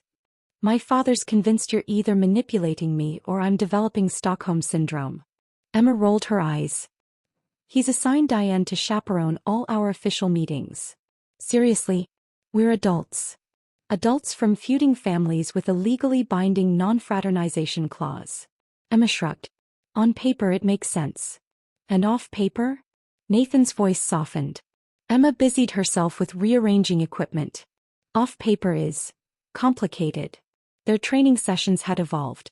What began as strictly hockey skills and business talk had gradually included personal conversations. She now knew that Nathan did crossword puzzles to unwind, had a secret sweet tooth, and wanted to coach youth hockey after retiring. He knew about her college hockey career, her struggle for respect in a male-dominated front office, and her collection of vintage vinyl records. Knowledge that made it increasingly difficult to think of him as just the enemy. The equipment room door opened suddenly. Jamie entered, stopping short when he saw them. "Sorry, didn't know anyone was still here." His eyes darted between them, suspicious. "Just cleaning up," Emma said casually. "How's the shoulder?" "Doctor cleared me for full practice tomorrow." Jamie's focus remained on Nathan. "I'll be back in the lineup next week." "That's great news," Nathan said, sounding genuinely pleased. Jamie looked surprised at the reaction. "Yeah, well, team's been doing okay without me." "We've been holding your spot," Nathan corrected. An awkward silence fell. Emma felt like she was witnessing something fragile and unexpected. The first civil exchange between her brother and Nathan without her mediation. Jamie finally nodded. "Anyway, I just came for my extra gloves. Coach wants me properly geared tomorrow." After he left, Nathan exhaled. That was almost a conversation. "Progress," Emma agreed. "Slow, painful progress." The Blackwood Foundation Gala transformed the city's grandest hotel ballroom into a winter wonderland. Ice sculptures, crystal decorations, and blue-white lighting created the impression of stepping into a frozen fantasy. Emma greeted donors and league officials, the perfect hostess in her floor-length navy gown. Her father worked the rooms separately, charming potential investors. The entire Blackwood Blades team circulated in tuxedos, taking photos and signing memorabilia for the silent auction. Nathan arrived with his family, the Stevensons entering as a united front. Frederick and Catherine, elegant but clearly uncomfortable, flanked their son. Zoe followed, stunning in a burgundy dress that deliberately echoed Scorcher's colors. Emma watched Nathan scan the room until his eyes found hers. A nearly imperceptible nod passed between them before Frederick steered his son toward league officials. "Subtle," Diane murmured beside Emma. "What?" "That little exchange." Diane sipped champagne. "You two have a whole silent communication thing happening." "Don't be ridiculous. I'm your best friend and assistant. I notice things." Diane's expression turned serious. "Like how you light up when he texts during meetings." "I don't." "You do. And it scares me." Diane touched her arm. "Whatever's developing between you two, be careful. Your father would." "Nothing's developing," Emma interrupted. "We work together. That's all." Diane clearly didn't believe her but let it drop as donors approached. The evening progressed with speeches and award presentations. Harold Blackwood and Frederick Stevenson maintained careful distance, acknowledging each other only with tight nods when protocol demanded. During dinner, Emma found herself seated across from Zoe Stevenson with Nathan 3 seats away. Jamie sat between them, creating a careful buffer that still felt like a powder keg. "Lovely event," Catherine Stevenson said politely. "The children's program seems worthwhile." "Thank you," Emma replied. "We're expanding to 4 more neighborhoods next year." "The Scorchers have a similar program," Zoe added. "Smaller scale but growing." "Perhaps there's potential for collaboration," Emma suggested before she could stop herself. The table fell silent. Frederick's fork paused midway to his mouth. "I mean," Emma continued, "since we serve different neighborhoods, a joint effort could reach more children." Nathan watched her with something like admiration. Jamie looked stunned. "An interesting suggestion," Frederick said finally. "Though I imagine any collaboration would require significant adjustments in current arrangements." His meaning was clear. The Stevensons would consider collaboration only if the Blackwoods yielded something valuable. Harold at the next table had clearly overheard. The foundation is always open to partners who bring equal value to the table. Another layer of tension settled over the gathering. Emma took a large sip of wine. As dessert was served, a photographer approached. "A few pictures for the charity website?" Perhaps Mr. Stevenson with the Blackwoods, showcasing the new team integration. Before anyone could object, the photographer maneuvered Nathan between Emma and Jamie. Harold stood behind them, hands on the back of Emma's chair. "Smile, please." Emma felt Nathan's shoulder press against hers as they arranged themselves. The brief contact sent an unexpected warmth through her. Perfect. Now maybe a more casual one? Perhaps Mr. Blackwood could say something amusing. Jamie, surprising everyone, muttered. Like what? Say Stevenson. Nathan snorted, and Emma couldn't suppress her laugh at the absurdity. The photographer captured the moment. All three genuinely smiling, Harold looking confused behind them. Excellent. Thank you. As the photographer departed, the unexpected moment of levity lingered. Jamie looked almost embarrassed at having caused it. Nice one, Nathan said quietly. Even I have my moments, Jamie replied. After dinner, guests moved to the ballroom for dancing and the silent auction results. Emma found Nathan examining a framed vintage Scorchers jersey, one of the auction items. Thinking of bidding? She asked. Considering it. Might be the only Scorchers jersey I get to wear this year. His smile was wistful. My first professional jersey looked like that. I remember. You scored a hat trick against us your debut game. Nathan's eyebrows rose. You were watching me back then? I was watching the enemy, Emma corrected, but her smile softened the words. You were impossible to ignore even then. Something shifted in Nathan's expression, a warmth that had been appearing more frequently in their private sessions. Emma, he began. There you are. Diane appeared suddenly. Your father's looking for you. The mayor wants a photo. Emma nodded, acutely aware of a moment interrupted. Of course. Excuse me, Nathan. As she walked away, a photographer approached Nathan. Emma glanced back to see Zoe joining her brother, both posing somewhat stiffly. Hours later, as the gala wound down, Emma stood on the hotel's outdoor terrace, enjoying a moment of quiet. The night air was cold but refreshing after the crowded ballroom. Hiding. Nathan's voice came from behind her. Recharging, Emma corrected. You. Same. He joined her at the railing, keeping a professional distance. It went better than expected. No blood was spilled. The night's still young. They shared a smile that lingered perhaps too long. Your sister seems nice, Emma said finally. She is. She likes you actually. Really? A Stevenson approving of a Blackwood. Nathan shrugged. Zoe sees people, not last names. A radical approach, Emma said dryly. Maybe we could all use a little radicalness. A comfortable silence fell between them as they looked out at the city lights. Emma was acutely aware of their aloneness, the dangerous territory they'd been creeping toward in recent weeks. We should go back inside, she said reluctantly. People will notice we're both missing. Probably, Nathan agreed but didn't move. Emma, I've been thinking. The terrace door opened, spilling light and chatter. A waiter appeared with fresh champagne trays, followed by several guests seeking air. The moment broke and Nathan stepped back. I'll see you at practice tomorrow. As he disappeared inside, Emma found herself wondering what he'd been about to say. And why part of her was disappointed they'd been interrupted. The next morning, Emma awoke to her phone buzzing with message notifications. Diane had sent multiple texts with links to sports blogs and social media posts. The first showed a photo from the gala. The moment the photographer had captured Emma, Jamie, and Nathan laughing together. The headline read, Thawing Ice, Blackwood Stevenson feud ending? The second was worse.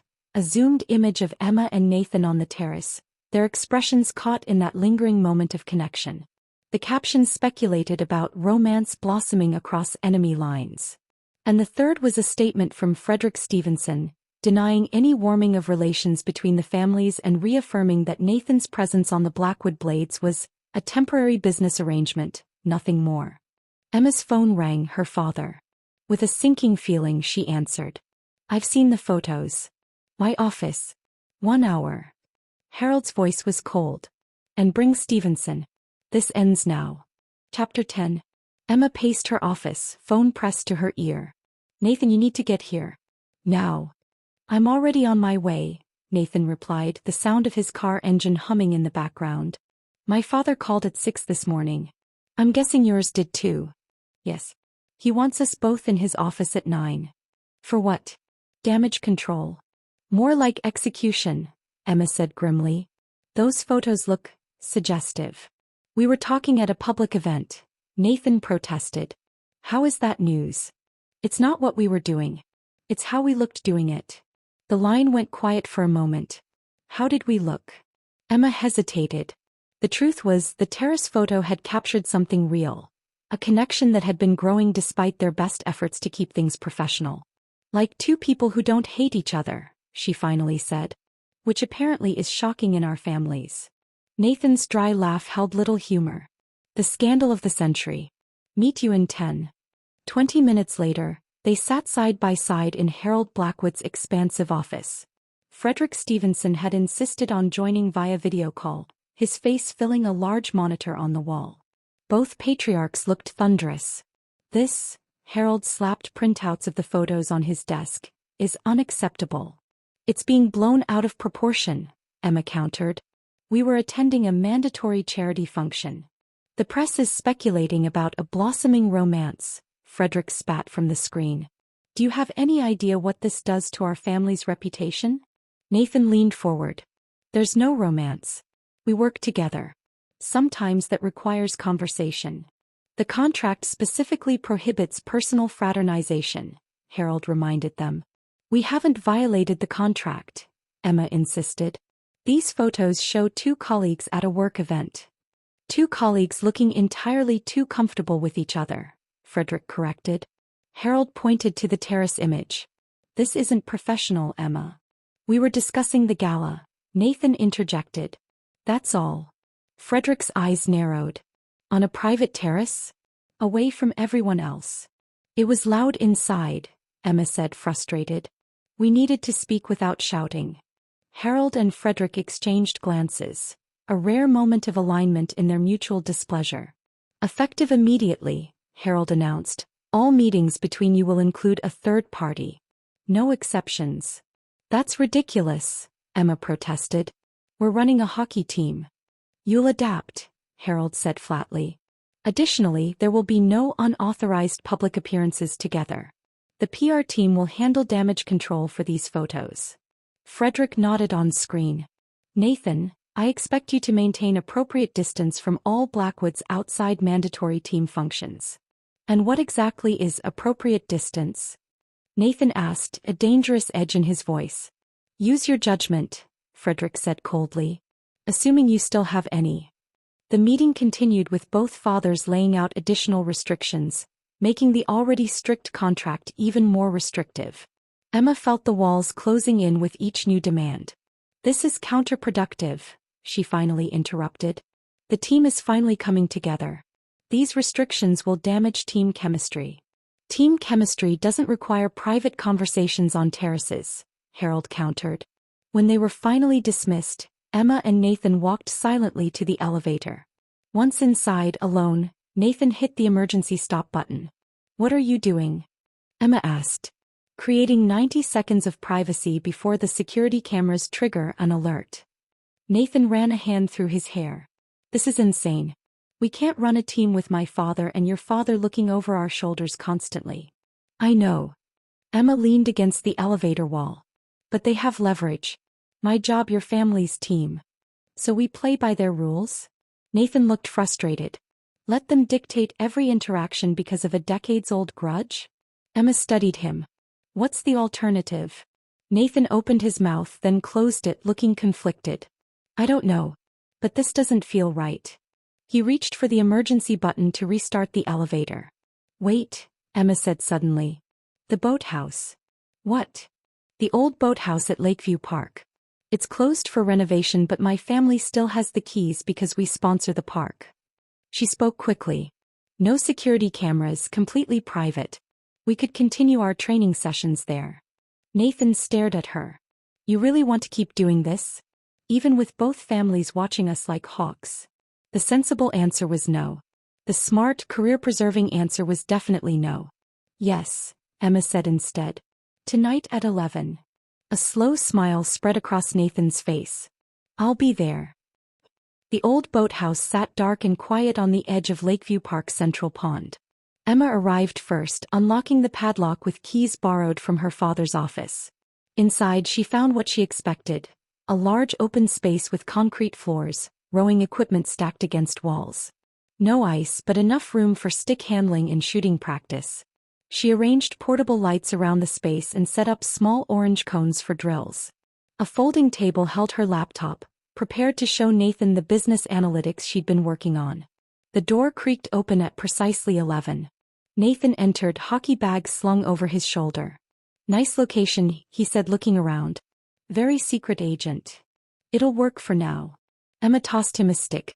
"Ready to practice those wrist shots?" For the next hour they focused on hockey skills. Nathan demonstrating various techniques, Emma practicing until her arms ached pleasantly. Their rhythm felt comfortable now, the initial awkwardness long gone. After drills they moved to the business portion. Emma opened her laptop, showing Nathan spreadsheets of player valuation metrics. "This system helps us determine fair market value," she explained. "See how these performance variables affect the final number?" Nathan leaned close, studying the screen. "So consistency is weighted higher than occasional brilliance?" "Exactly. Teams pay for reliability over time, not just highlight moments." They discussed contract structures and salary cap management until Emma noticed Nathan stifling a yawn. "Are you bored with my spreadsheets?" she teased. "Never," he protested with a smile. "Just tired. 3 games in 4 nights takes a toll. We should probably wrap up anyway." Emma checked her watch. "It's nearly 1. Neither moved to pack up. Instead, a comfortable silence settled between them. "Can I ask you something?" Nathan said finally. "Something not hockey-related?" "That violates our just hockey agreement," Emma reminded him, though her tone remained light. "Humor me." Nathan sat on a nearby bench. "Why did you become GM? With all the pressure and expectations, you could have done anything. Why this?" Emma considered the question. "I love the game. Always have since I was little. That's why you play, not why you manage." The distinction impressed her. Most people never recognize the difference. "I like solving puzzles," Emma said slowly. "Building something from separate pieces.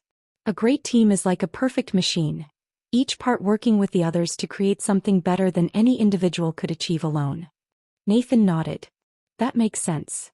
"Your turn," Emma said. "Why captain? You could coast on your skills alone. Why take on the leadership burden?" Nathan looked surprised by her perception. "I guess I feel responsible. For the team, for the outcome. If I'm just a player, I only control my performance. As captain, I can influence the whole team's success." "Control freak," she suggested with a smile. "Takes one to know one," he shot back. They both laughed, the sound echoing in the empty boathouse. "We're not so different," Emma observed. "When you strip away the family names. Maybe that's what scares them." Nathan's voice softened. "If Blackwoods and Stevensons aren't natural enemies, what's left of their identity?" The question hung between them, weighty and significant. "I should go," Emma said reluctantly. "Early meeting tomorrow." As she gathered her laptop, Nathan began collecting the practice cones. Their movements were synchronized now, anticipating each other's actions after weeks of these sessions. "I've been meaning to tell you," Nathan said without looking up. "I haven't been playing at my full potential during games." Emma stopped. "What?" "I'm still holding back. Maybe 15%. Emma stared at him. "Why? The team's winning. You're leading the league in assists." "Pie father." Nathan set down the cones, finally meeting her eyes. "He made it clear that while I should play well enough to maintain my reputation, I shouldn't help the Blackwoods too much." "And you agreed?" "At first." Nathan sighed. "It seemed like the only way to balance my obligations to both sides." Emma felt a flash of betrayal. "So all this time?" "I've been playing better each week," Nathan quickly added. "As we've been meeting, I've been giving more. But I'm still compromising." "Why tell me this now?" Nathan moved closer. "Because I don't want to hold back anymore. Not on the ice." The intensity in his voice made Emma's pulse quicken. "What changed?" she asked quietly.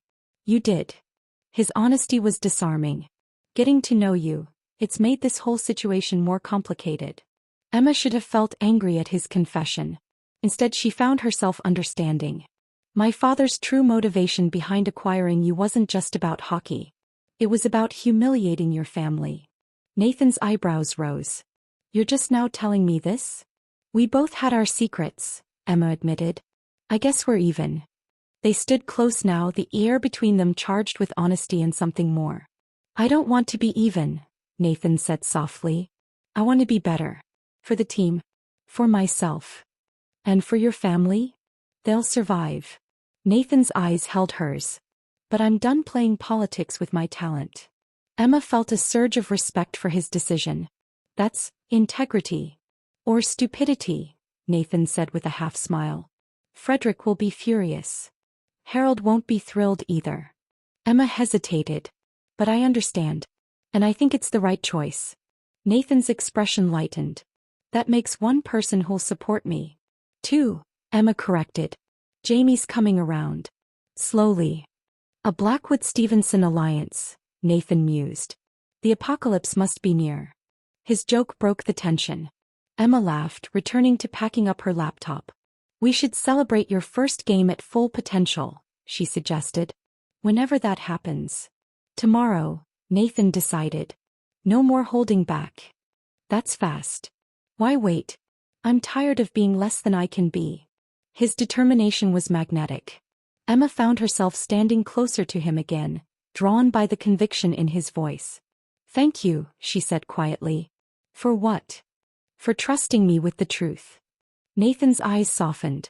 You're surprisingly easy to trust, Emma Blackwood. The use of her first name felt intimate in the quiet boathouse. They stood facing each other, close enough that Emma could see the flecks of gray in his blue eyes. The air between them hummed with unspoken possibility. Nathan leaned forward slightly hesitant. Emma didn't move away. For a moment it seemed inevitable, the logical conclusion to weeks of growing connection. Then Nathan's phone rang, shattering the moment. He checked the screen and grimaced. Hi, Father. The spell broken, Emma stepped back. You should answer. Nathan nodded, reluctantly accepting the call. Hello. Emma busied herself with gathering her things, trying to process what had just almost happened, and how much she had wanted it to. I have to go, Nathan said after a brief conversation. Family emergency meeting. Frederick's seen some report about team reorganization. At 1 a.m? Apparently we Stevensons don't sleep when we're paranoid. His attempt at humor fell flat. Emma, about what just? We should go, she interrupted, suddenly afraid of naming the moment. It's late and we both have early mornings. Nathan looked like he wanted to say more but nodded. Same time tomorrow? Let's see how the game goes first, Emma said, keeping her tone light. If you really play at full potential, we might not need these sessions anymore. It was the wrong thing to say. Nathan's expression fell slightly. Right, he said. Because it's just about hockey. As they left the boathouse separately, Emma replayed his words in her mind. Just about hockey. That had been their agreement from the beginning. So why did it suddenly feel like a lie? Chapter 11. The arena exploded with noise as Nathan intercepted a pass, deked around two defenders and fired a rocket shot into the top corner of the net. His third goal of the night. A hat trick against the league's top team. From her seat in the management box, Emma watched hats rain onto the ice. Nathan had kept his promise, he was playing at full potential and it was spectacular. Damn, Jamie murmured beside her. Back in the lineup for his second game since recovery, he'd witnessed Nathan's dominance from the bench and now from the box during his rest period. He wasn't kidding about holding back. No, Emma agreed. He wasn't. The Blackwood Blades went on to win 5-2, with Nathan figuring in every goal, 3 scores and 2 assists. A perfect performance that had the crowd chanting his name as the final horn sounded. Harold, watching from the owner's box, caught Emma's eye across the arena. His expression was complicated, pride in the win mixed with suspicion about Nathan's sudden elevation in play. In the locker room, media swarmed Nathan. Cameras captured his teammates dumping water over his head in celebration. Stevenson, what sparked this performance tonight? Nathan, still catching his breath, smiled. Just felt good out there. The team's clicking. Is this a message to your former team? No message, Nathan replied smoothly. Just playing hockey. When asked about his future, Nathan kept his answer diplomatic. I'm focused on this season with the Blades. 1 game at a time. After the media cleared out, Emma entered the locker room to congratulate the team.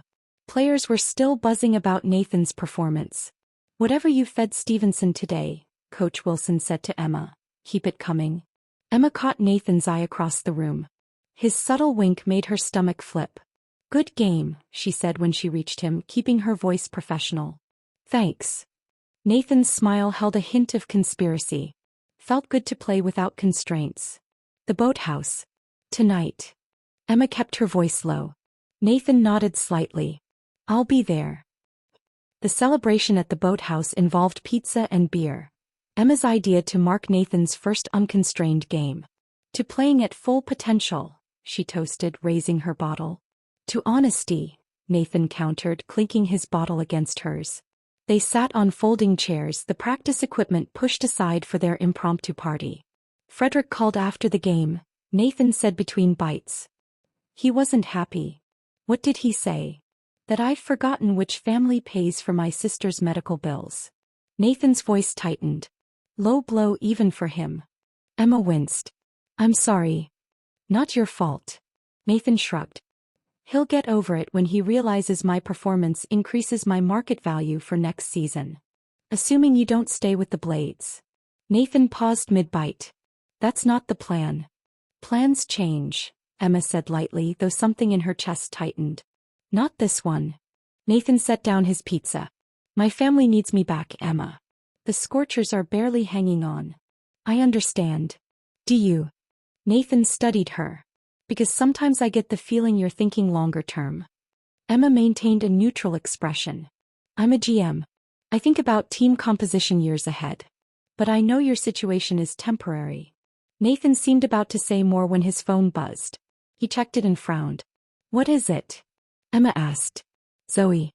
My father's called an emergency family meeting tomorrow." He showed her the text. "She says he's nuclear mad about tonight's game." "What will you do?" Nathan pocketed his phone with a sigh. "Go to the meeting. Listen to the lecture. Remind him that my performance benefits everyone in the long run. And if he doesn't see it that way, I'll deal with it." Nathan's tone made it clear he didn't want to discuss it further. They finished their pizza in companionable silence. Emma found herself studying Nathan when he wasn't looking, the way his brow furrowed in thought, the curve of his smile when something amused him. Dangerous observations for someone who kept insisting this was just professional. "Jamie played well today," Nathan commented. "His recovery looks complete." "Almost. He still needs to build back his endurance." "He passed to me twice." Nathan smiled. "Voluntarily. That's progress." Emma laughed.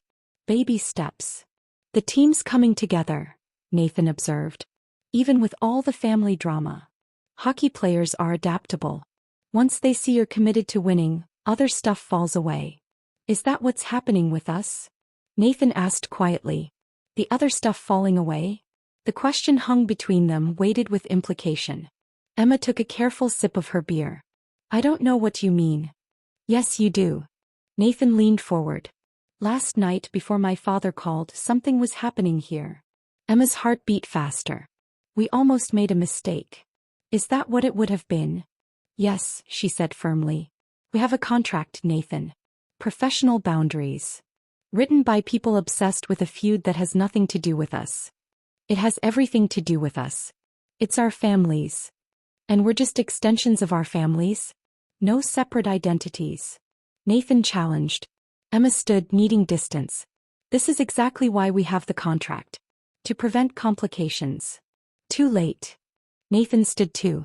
"It's already complicated." Before Emma could respond, headlights swept across the boathouse windows. A car was pulling up outside. "Are you expecting someone?" Nathan whispered. Emma shook her head, heart racing. "No one knows we're here." They quickly gathered their things, extinguishing lights. The pizza boxes went into Nathan's gym bag. Emma peered through a dusty window. "Security patrol," she breathed. "They shouldn't have keys, but..." Footsteps approached the door. The handle rattled. "Back door," Emma mouthed, pointing. They slipped out the rear entrance just as the front door opened. Crouching behind stacked canoes, they watched a flashlight beam sweep the interior. "Probably kids," a gruff voice said. "Place looks empty." After an agonizing minute, the security guard left, locking the door behind him. Emma and Nathan remained hidden until the patrol car drove away, pulses still racing from the close call. "That was close," Nathan whispered. Despite the tension, or perhaps because of it, Emma couldn't help a small laugh. "This is ridiculous. We're adults sneaking around like teenagers. Forbidden romance is a classic for a reason." "This isn't romance," Emma corrected automatically. Nathan raised an eyebrow. "No? Then what is it?" "Professional collaboration under difficult circumstances." "If you say so." Nathan's disbelief was evident. Though most professional collaborations don't involve hiding from security guards. They walked to their cars, parked discreetly on opposite sides of the park. "We should find a new meeting place," Emma said. The security patrol wasn't scheduled. Someone might be suspicious. "Your place," Nathan suggested. "Too risky. Neighbors might recognize you." "My place then." Emma hesitated. Meeting at his apartment felt like crossing another line. "It's just hockey, right?" Nathan said, reading her hesitation. Professional collaboration under difficult circumstances. Using her own words against her was unfair. "Fine. Text me your address." At her car, Emma paused with her hand on the door. "Nathan, about what you said earlier." "Forget it," he interrupted. "You're right. This is just hockey." His tone made it clear he didn't believe it any more than she did. The Blades' winning streak extended to 7 games. Nathan continued playing at full capacity, racking up points and highlights. Jamie returned to full-time play, and surprisingly, he and Nathan developed an effective partnership on the ice. Media coverage shifted from the Stevenson hostage situation to the unexpected chemistry between former rivals. Fans who had defaced Stevenson jerseys now proudly wore them. One morning, Emma arrived at her office to find Jamie waiting. "Have you seen this?" He thrust his phone at her. Emma read the headline, "Stevenson's Scorcher Steak for Sale? Sources say family considering options." "What?" She scanned the article quickly. "This can't be right." "I heard Dad talking about it last night," Jamie confirmed. "Frederick's looking for investors. Apparently Nathan's increased value hasn't solved their financial problems." Emma felt sick. "Does Nathan know?" "Doubtful. Dad seemed to think this was being kept from him." Emma handed back the phone. "Why are you telling me this?" Jamie gave her a knowing look. "'Cause you'd want to know." "For professional reasons." His emphasis made it clear he suspected their relationship was more than professional. Emma ignored the implication. "Thank you for bringing this to my attention." "There's more," Jamie said. "Dad's been talking to the league about possibly buying the Scorchers outright." Emma's eyes widened. "He can't do that. It would give him too much control in the league." "Not him directly. Shell companies, minority stakeholders. You know how he works." "Does Frederick know?" "That's the thing," Jamie leaned forward. "I think Frederick might be negotiating with him secretly. Trying to salvage something before a complete collapse." Emma tried to process this. "But why wouldn't Frederick tell Nathan?" "Because Nathan would fight it," Jamie said simply. "He'd see it as surrender. Frederick knows his son." Emma's phone rang. Harold. She let it go to voicemail. "You should tell him," Jamie said quietly. "Tell who what?"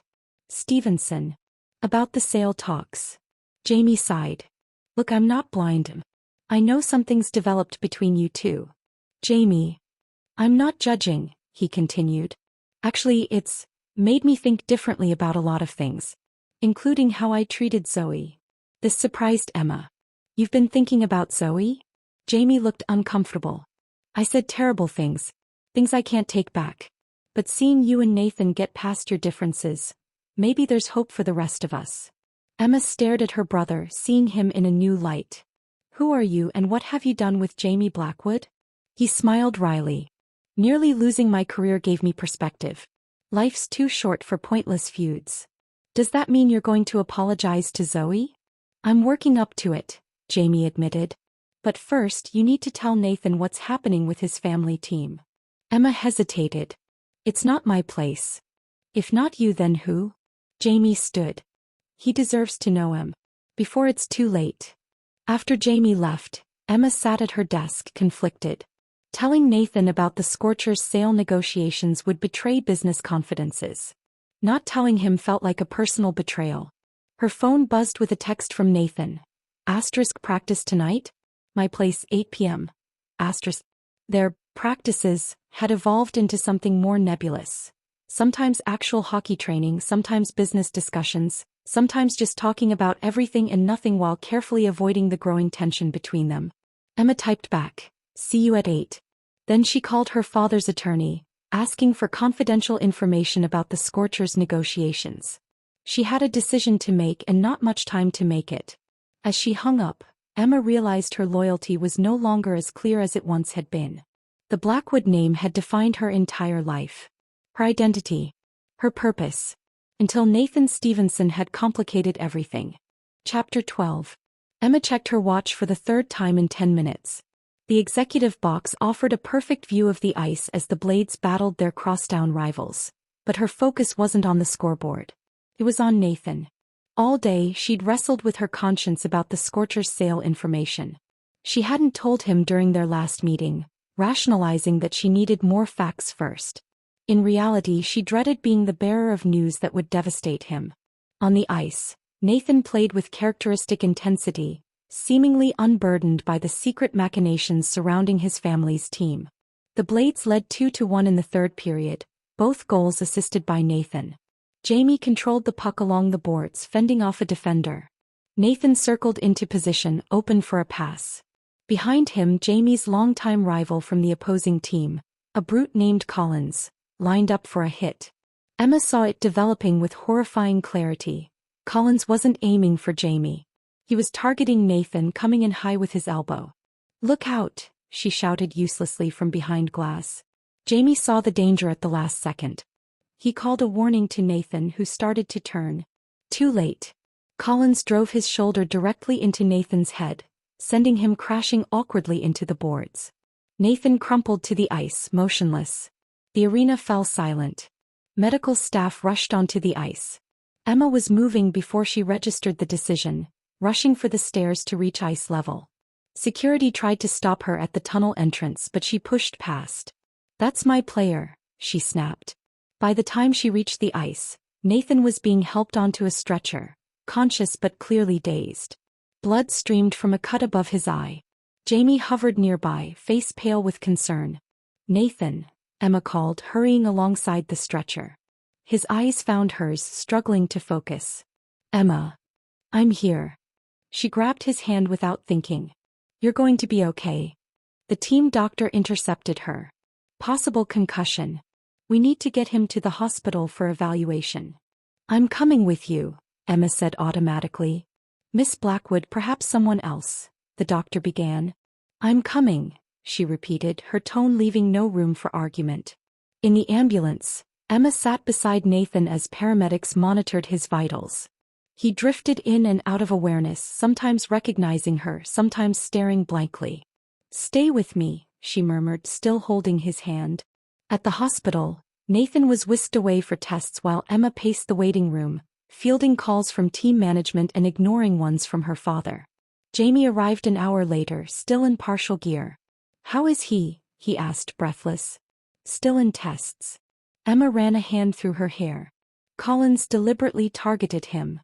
"I know." Jamie's expression darkened. "After the hit, Collins skated by our bench and said, 'Tell Stevenson that's from Frederick.'" Emma froze. "What?" "I think Frederick put him up to it," Jamie said, voice low. "To bring Nathan home injured so he'd have to leave the Blades. That's insane.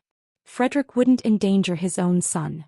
"Maybe not intentionally this serious," Jamie conceded. "But Collins has a reputation for following requests to rough up specific players." Before Emma could process this, the doctor appeared. "Miss Blackwood? Mr. Stevenson is asking for you." Emma found Nathan in a private room, head bandaged and 4 in his arm. He looked pale but alert. "Hey," he said weakly. "Hey yourself." Emma moved to his bedside. "How are you feeling?"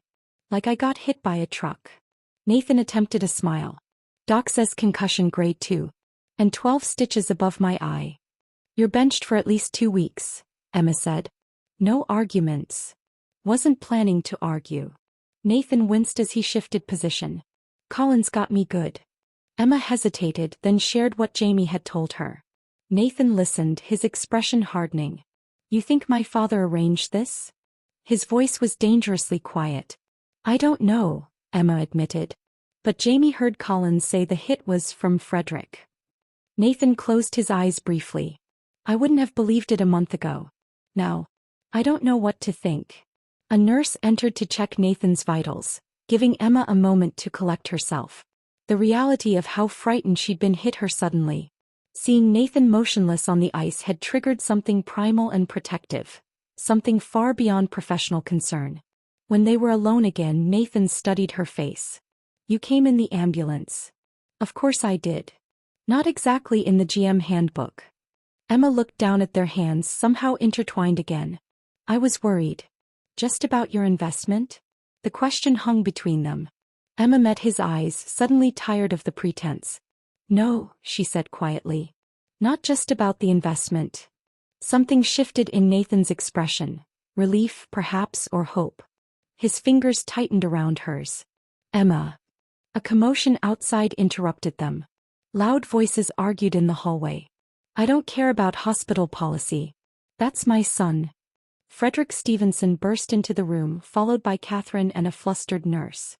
Frederick stopped short at the sight of Emma holding Nathan's hand. His face darkened with fury.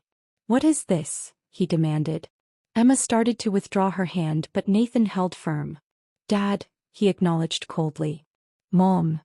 Catherine rushed to his other side. We came as soon as we heard. How bad is it? Concussion. I'll live. Frederick's gaze remained fixed on Emma. I'd like a moment alone with my son. Miss Blackwood stays, Nathan said firmly. This is a family matter, Frederick insisted. Emma is here as my team representative, Nathan countered, though his grip on her hand told a different story. Frederick's eyes narrowed. I see what's happening. This is why you've been so eager to play for them, isn't it? It wasn't about hockey at all. You don't know what you're talking about, Nathan said. I think I do. Frederick's voice hardened. You've forgotten where your loyalties lie. And now a Blackwood has her hooks in you. Dad, stop, Nathan warned. How long has this been going on? Frederick demanded, gesturing to their joined hands. Is this why you've been refusing to help your family? Because you're sleeping with the enemy. Frederick. Catherine gasped. Emma stood, anger overriding caution. That's enough. Nathan needs rest, not accusations. You don't dictate what my son needs, Frederick snapped. You've manipulated him since day one. The only manipulation has been yours, Emma fired back. Including possibly arranging that hit today. Shock flashed across Frederick's face. What are you talking about? Collins. The player who injured Nathan. He said the hit was from Frederick. Catherine turned to her husband in horror. You didn't. Of course not. Frederick looked genuinely appalled. I would never endanger Nathan. Then who did Collins mean? Nathan demanded. Frederick hesitated. I don't know. Maybe he meant Frederick Collins Sr., his father. The explanation sounded thin even to Emma's ears. Nathan clearly didn't buy it either. I think you should go, he told his father. Both of you. I need rest. Son. Go, Nathan repeated. We'll talk when I'm discharged. After a tense moment, Frederick nodded stiffly. Catherine kissed Nathan's forehead before following her husband out. As the door closed, Nathan exhaled shakily. Sorry about that. Don't apologize. Emma reclaimed her seat. Are you okay? Not really. Nathan's expression was troubled. If my father arranged that hit. We don't know that he did, Emma said, though her doubt was evident. A heavy silence fell. Emma knew this was the moment to tell Nathan about the Scorchers' sale negotiations. He deserved the truth, especially now. Nathan, there's something I need to tell you. She took a deep breath. Your family's team. There are rumors the Scorchers are up for sale. Nathan stared at her. What? Jamie overheard my father discussing it.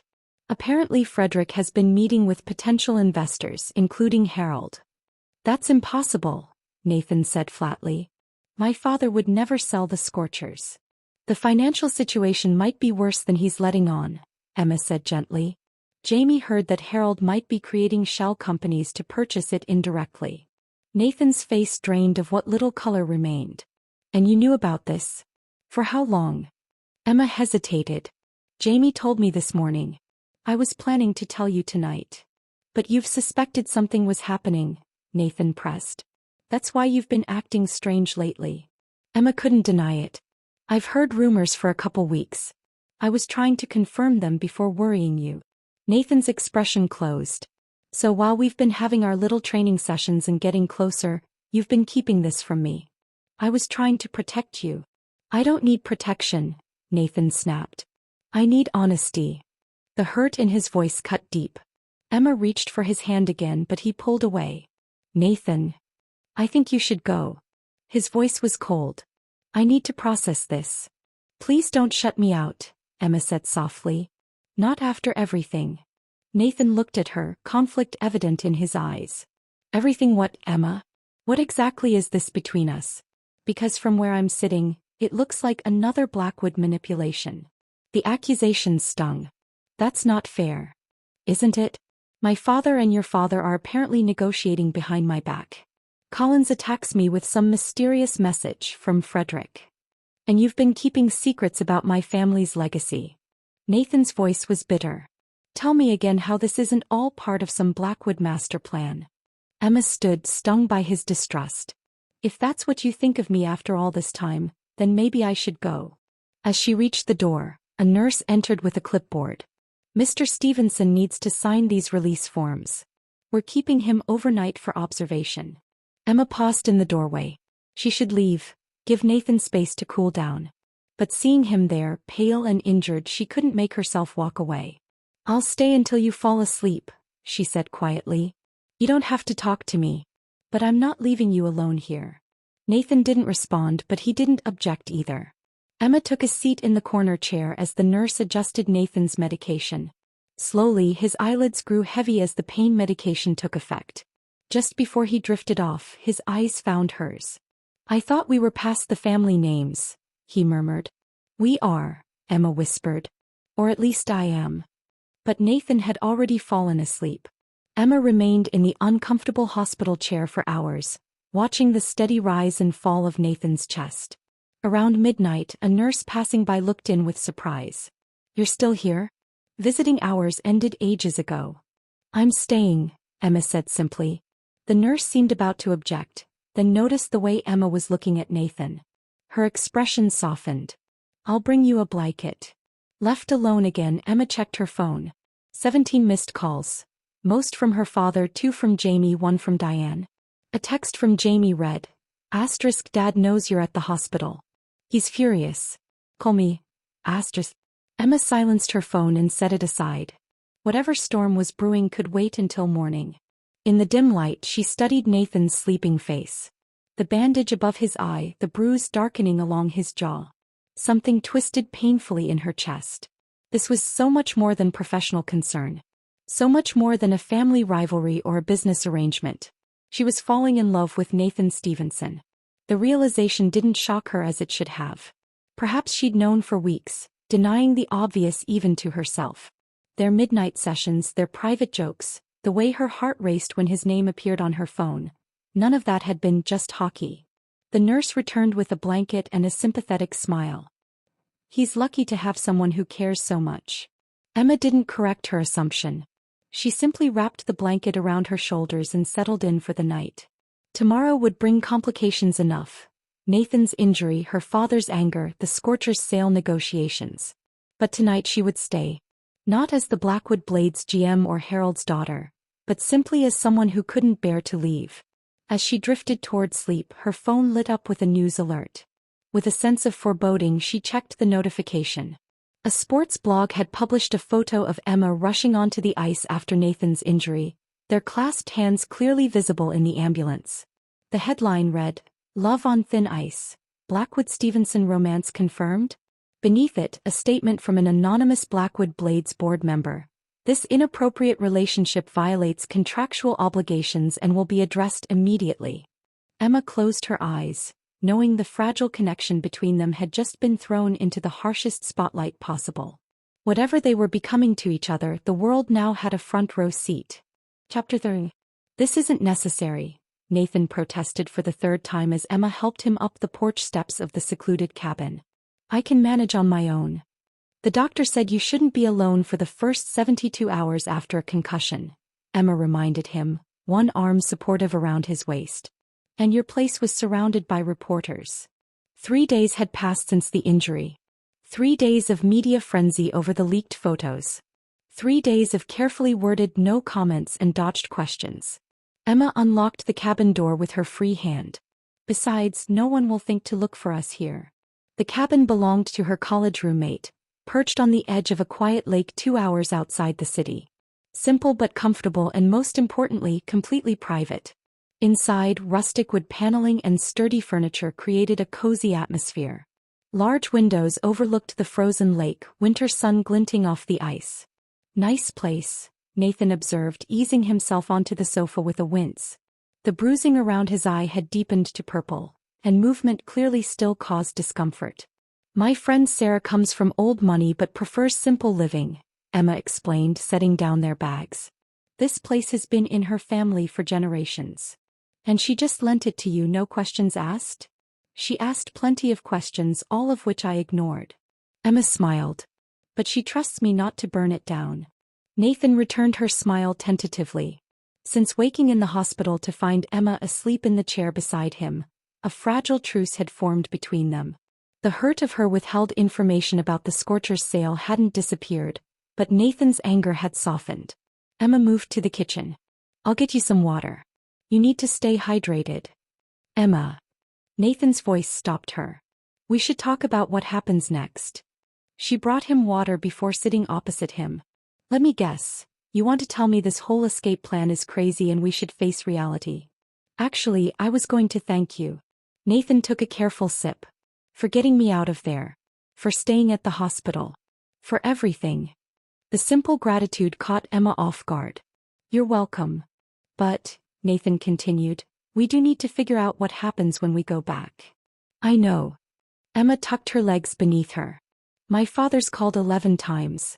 Diane says the board is discussing appropriate disciplinary action for contract violations.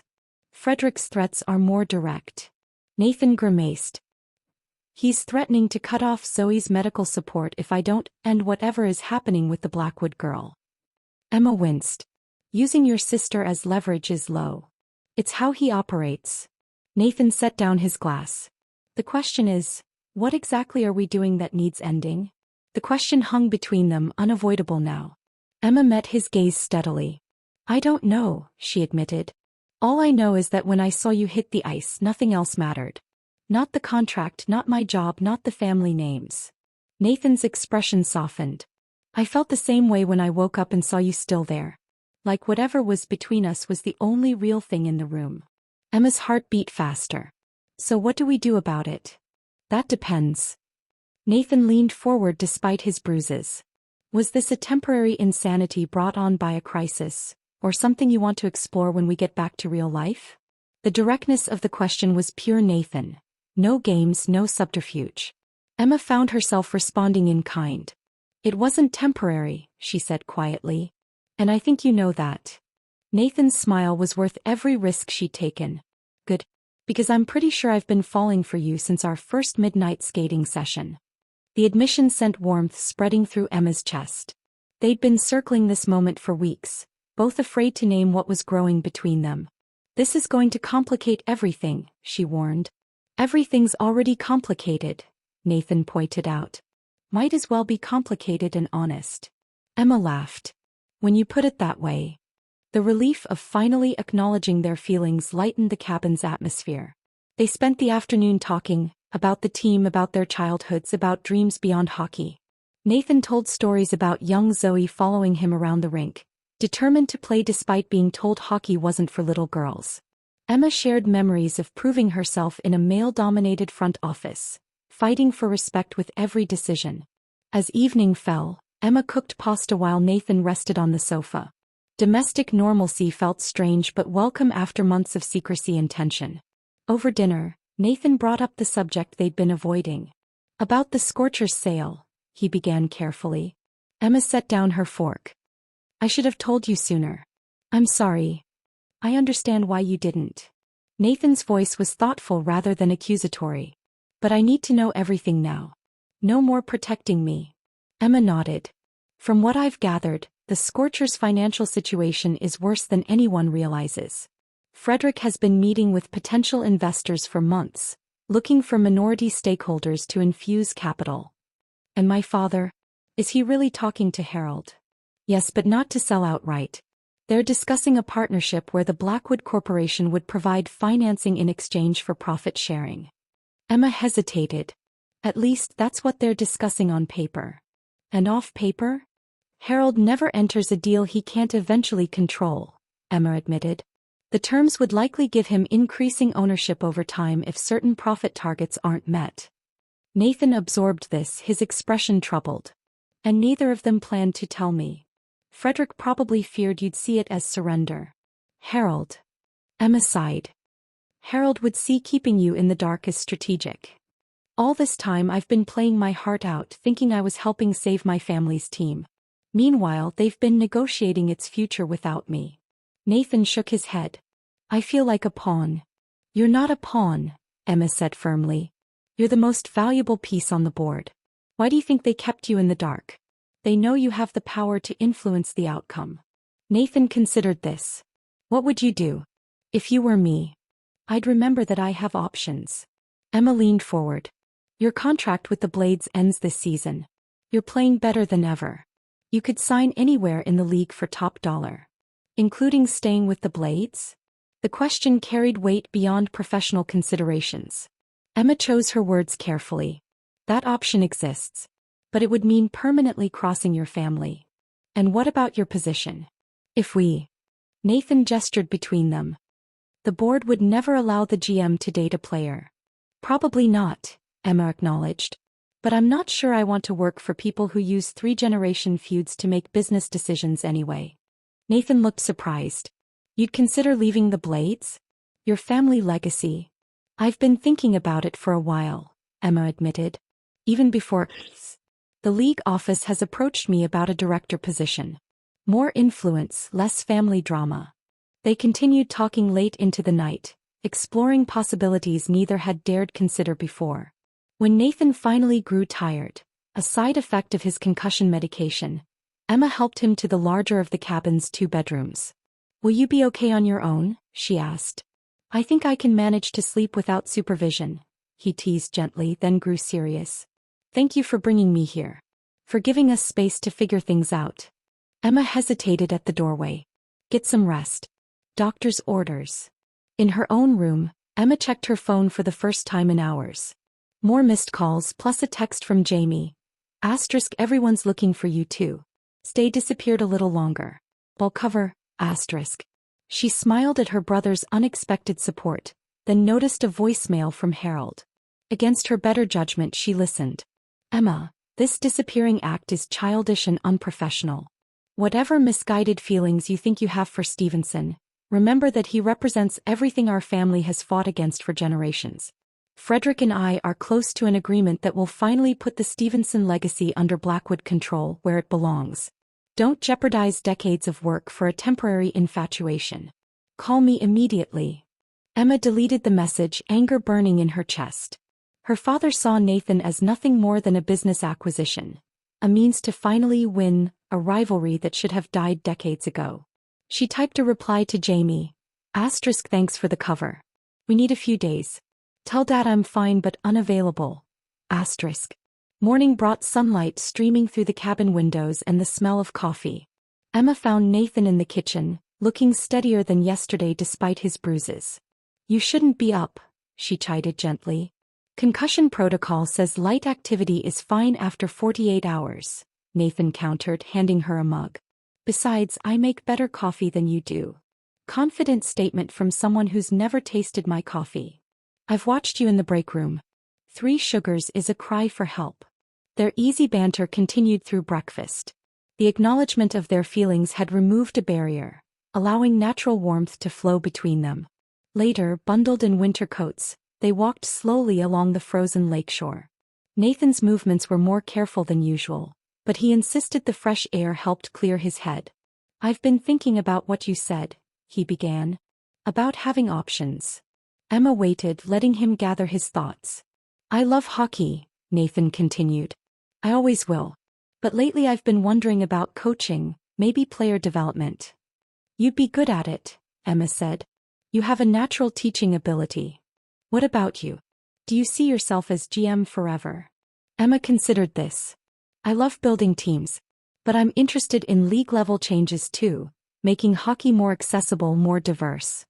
We're both thinking beyond our current roles, Nathan observed. Maybe that's healthy. They stopped at the end of a small dock, ice stretching before them. Nathan turned to Emma, his expression serious despite the cold reddening his nose. Whatever happens when we go back, I want you to know something. He took her gloved hand in his. It's real for me. Not a rebellion against my family or a convenient alliance. It's about you, Emma. Just you.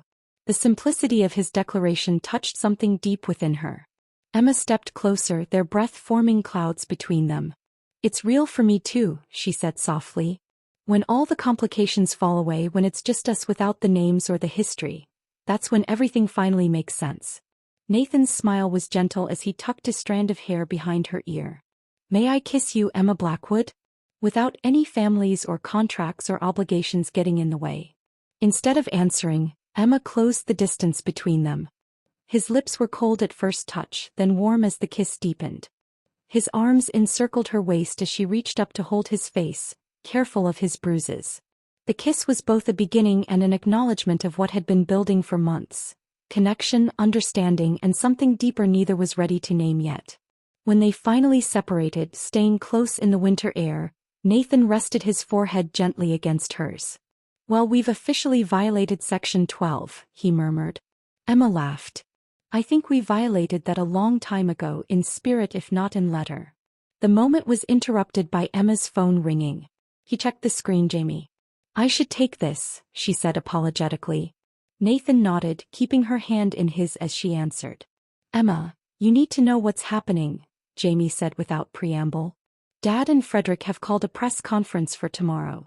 They're announcing some kind of partnership between the teams. Already? Emma frowned. That's faster than I expected. There's more, Jamie continued grimly. The rumor is they're going to publicly address your relationship with Nathan. Some kind of joint statement condemning the inappropriate fraternization and announcing consequences. Emma's stomach dropped. What consequences? I don't know details, but it sounds like they might try to void Nathan's contract on breach grounds, which would prevent him from playing anywhere for the remainder of the season. They can't do that, Emma protested. The Players' Association would fight it. They can try, Jamie pointed out.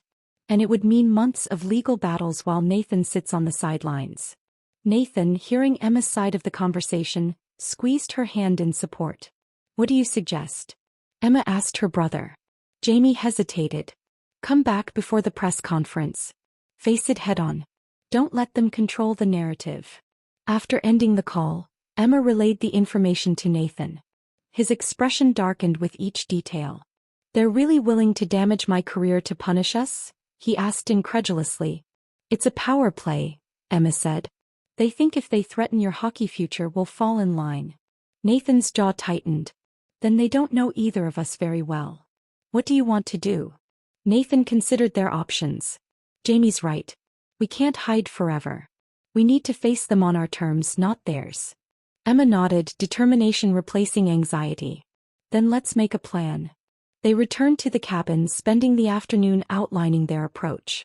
By evening, they had the beginnings of a counter-strategy, one that would require courage, transparency, and a willingness to risk everything they'd each worked for. As they sat before the fireplace, plans made and decisions reached, Nathan pulled Emma close. Whatever happens tomorrow, he said quietly, these days here were worth it. Emma rested her head on his shoulder, watching the flames dance. We'll make it work. Somehow. Tomorrow would bring confrontation, possibly public humiliation and certainly family fury.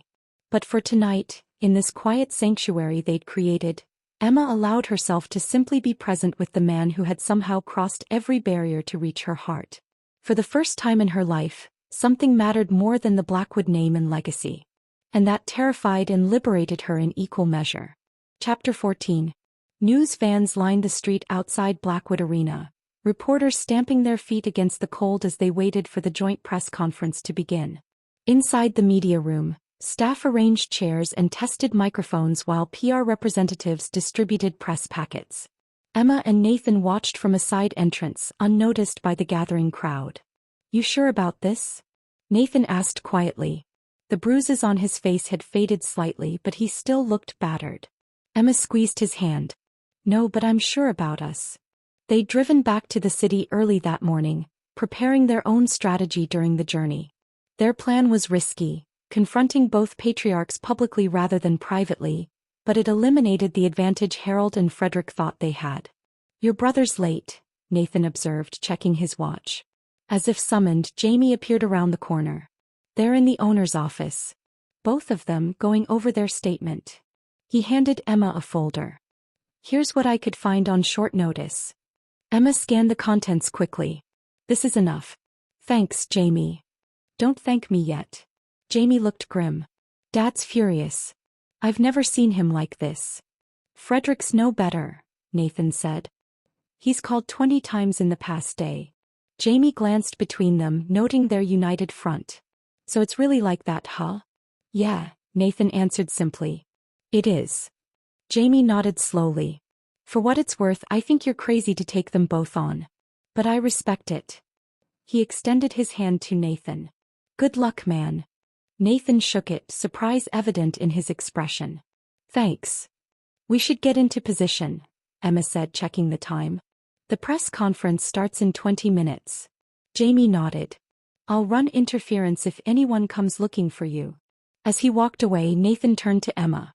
"Your brother's full of surprises lately." "He's growing up," Emma agreed. "Now let's go over the plan one more time." They reviewed their strategy quietly, adjusting details and anticipating potential reactions.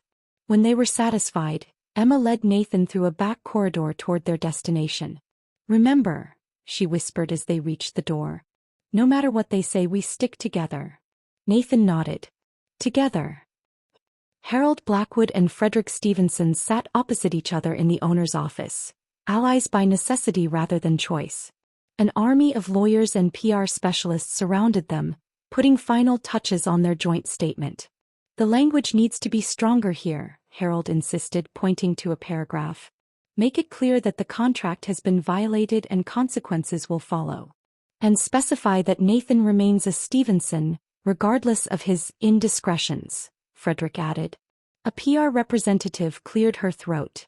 "Mr. Blackwood, Mr. Stevenson, we should use caution when discussing the personal relationship. The public might see heavy-handed punishment as old-fashioned or controlling, especially given Ms. Blackwood's position as a female executive." Harold waved dismissively. "This isn't about public opinion. It's about maintaining order. And family loyalty," Frederick added. The door opened without a knock.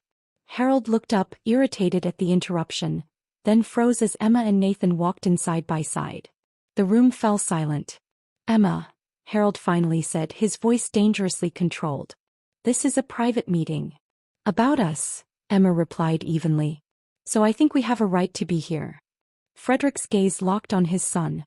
"Nathan, I expected better from you." "Did you?" Nathan's voice was surprisingly calm. "Because you've made it clear that what you expect is blind obedience, not independent thinking." The tension in the room thickened.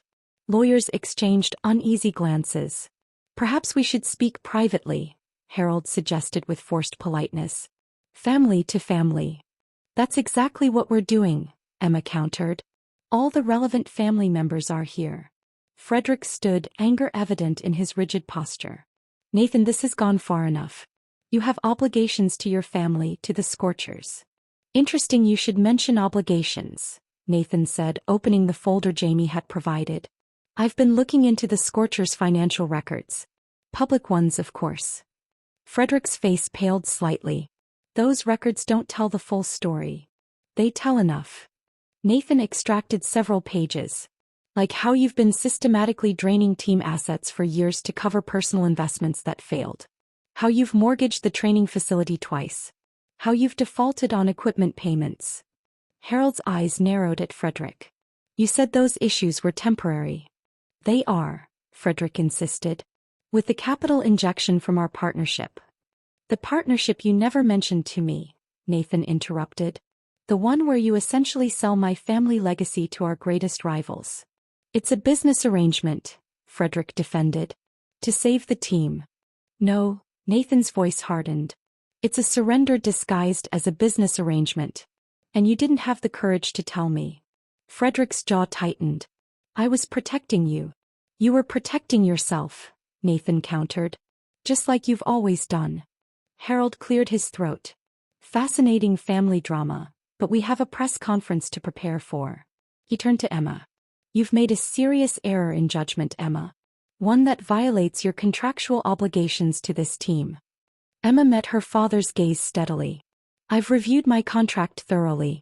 There's no clause preventing me from having a personal relationship with a player. The non-fraternization clause is in Nathan's contract, not mine. A technicality, Harold dismissed. The law is built on technicalities, Emma replied. But this isn't just about contracts. It's about the future of both teams. She placed her own documents on the table. A business proposal she and Nathan had developed at the cabin. What's this? Harold asked suspiciously. An alternative, Emma said. Instead of Harold absorbing the Scorchers through predatory financing, we propose a genuine merger. Equal partnership, shared resources, unified operation. Frederick scoffed. The Stevensons don't need charity. It's not charity, Nathan interjected.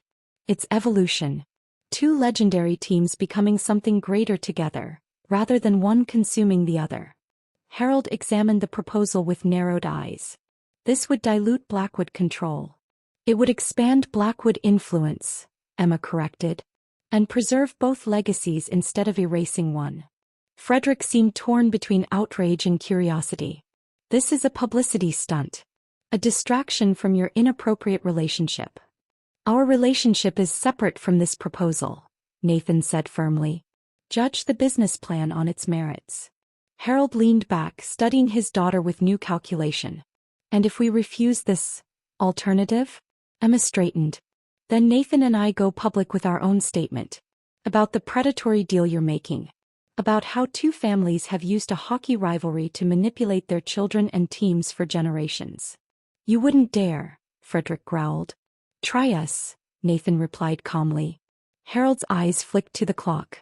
The press conference begins in 15 minutes. Then you have 14 minutes to decide, Emma said. Our merger proposal or public transparency about what's really happening. The ultimatum hung in the air, both patriarchs visibly processing the challenge to their authority. You'd risk your career over this? Harold asked Emma. I'd risk my career over doing what's right, she corrected. Over building something instead of destroying it. And you? Frederick turned to Nathan. You'd betray your family name? I'm honoring the Stevenson legacy by saving it, Nathan replied. Which is more than you've done lately. The room fell silent as everyone awaited the patriarch's response. Harold and Frederick exchanged a long look, adversaries momentarily united by the rebellion of their children. 10 minutes, Harold finally said.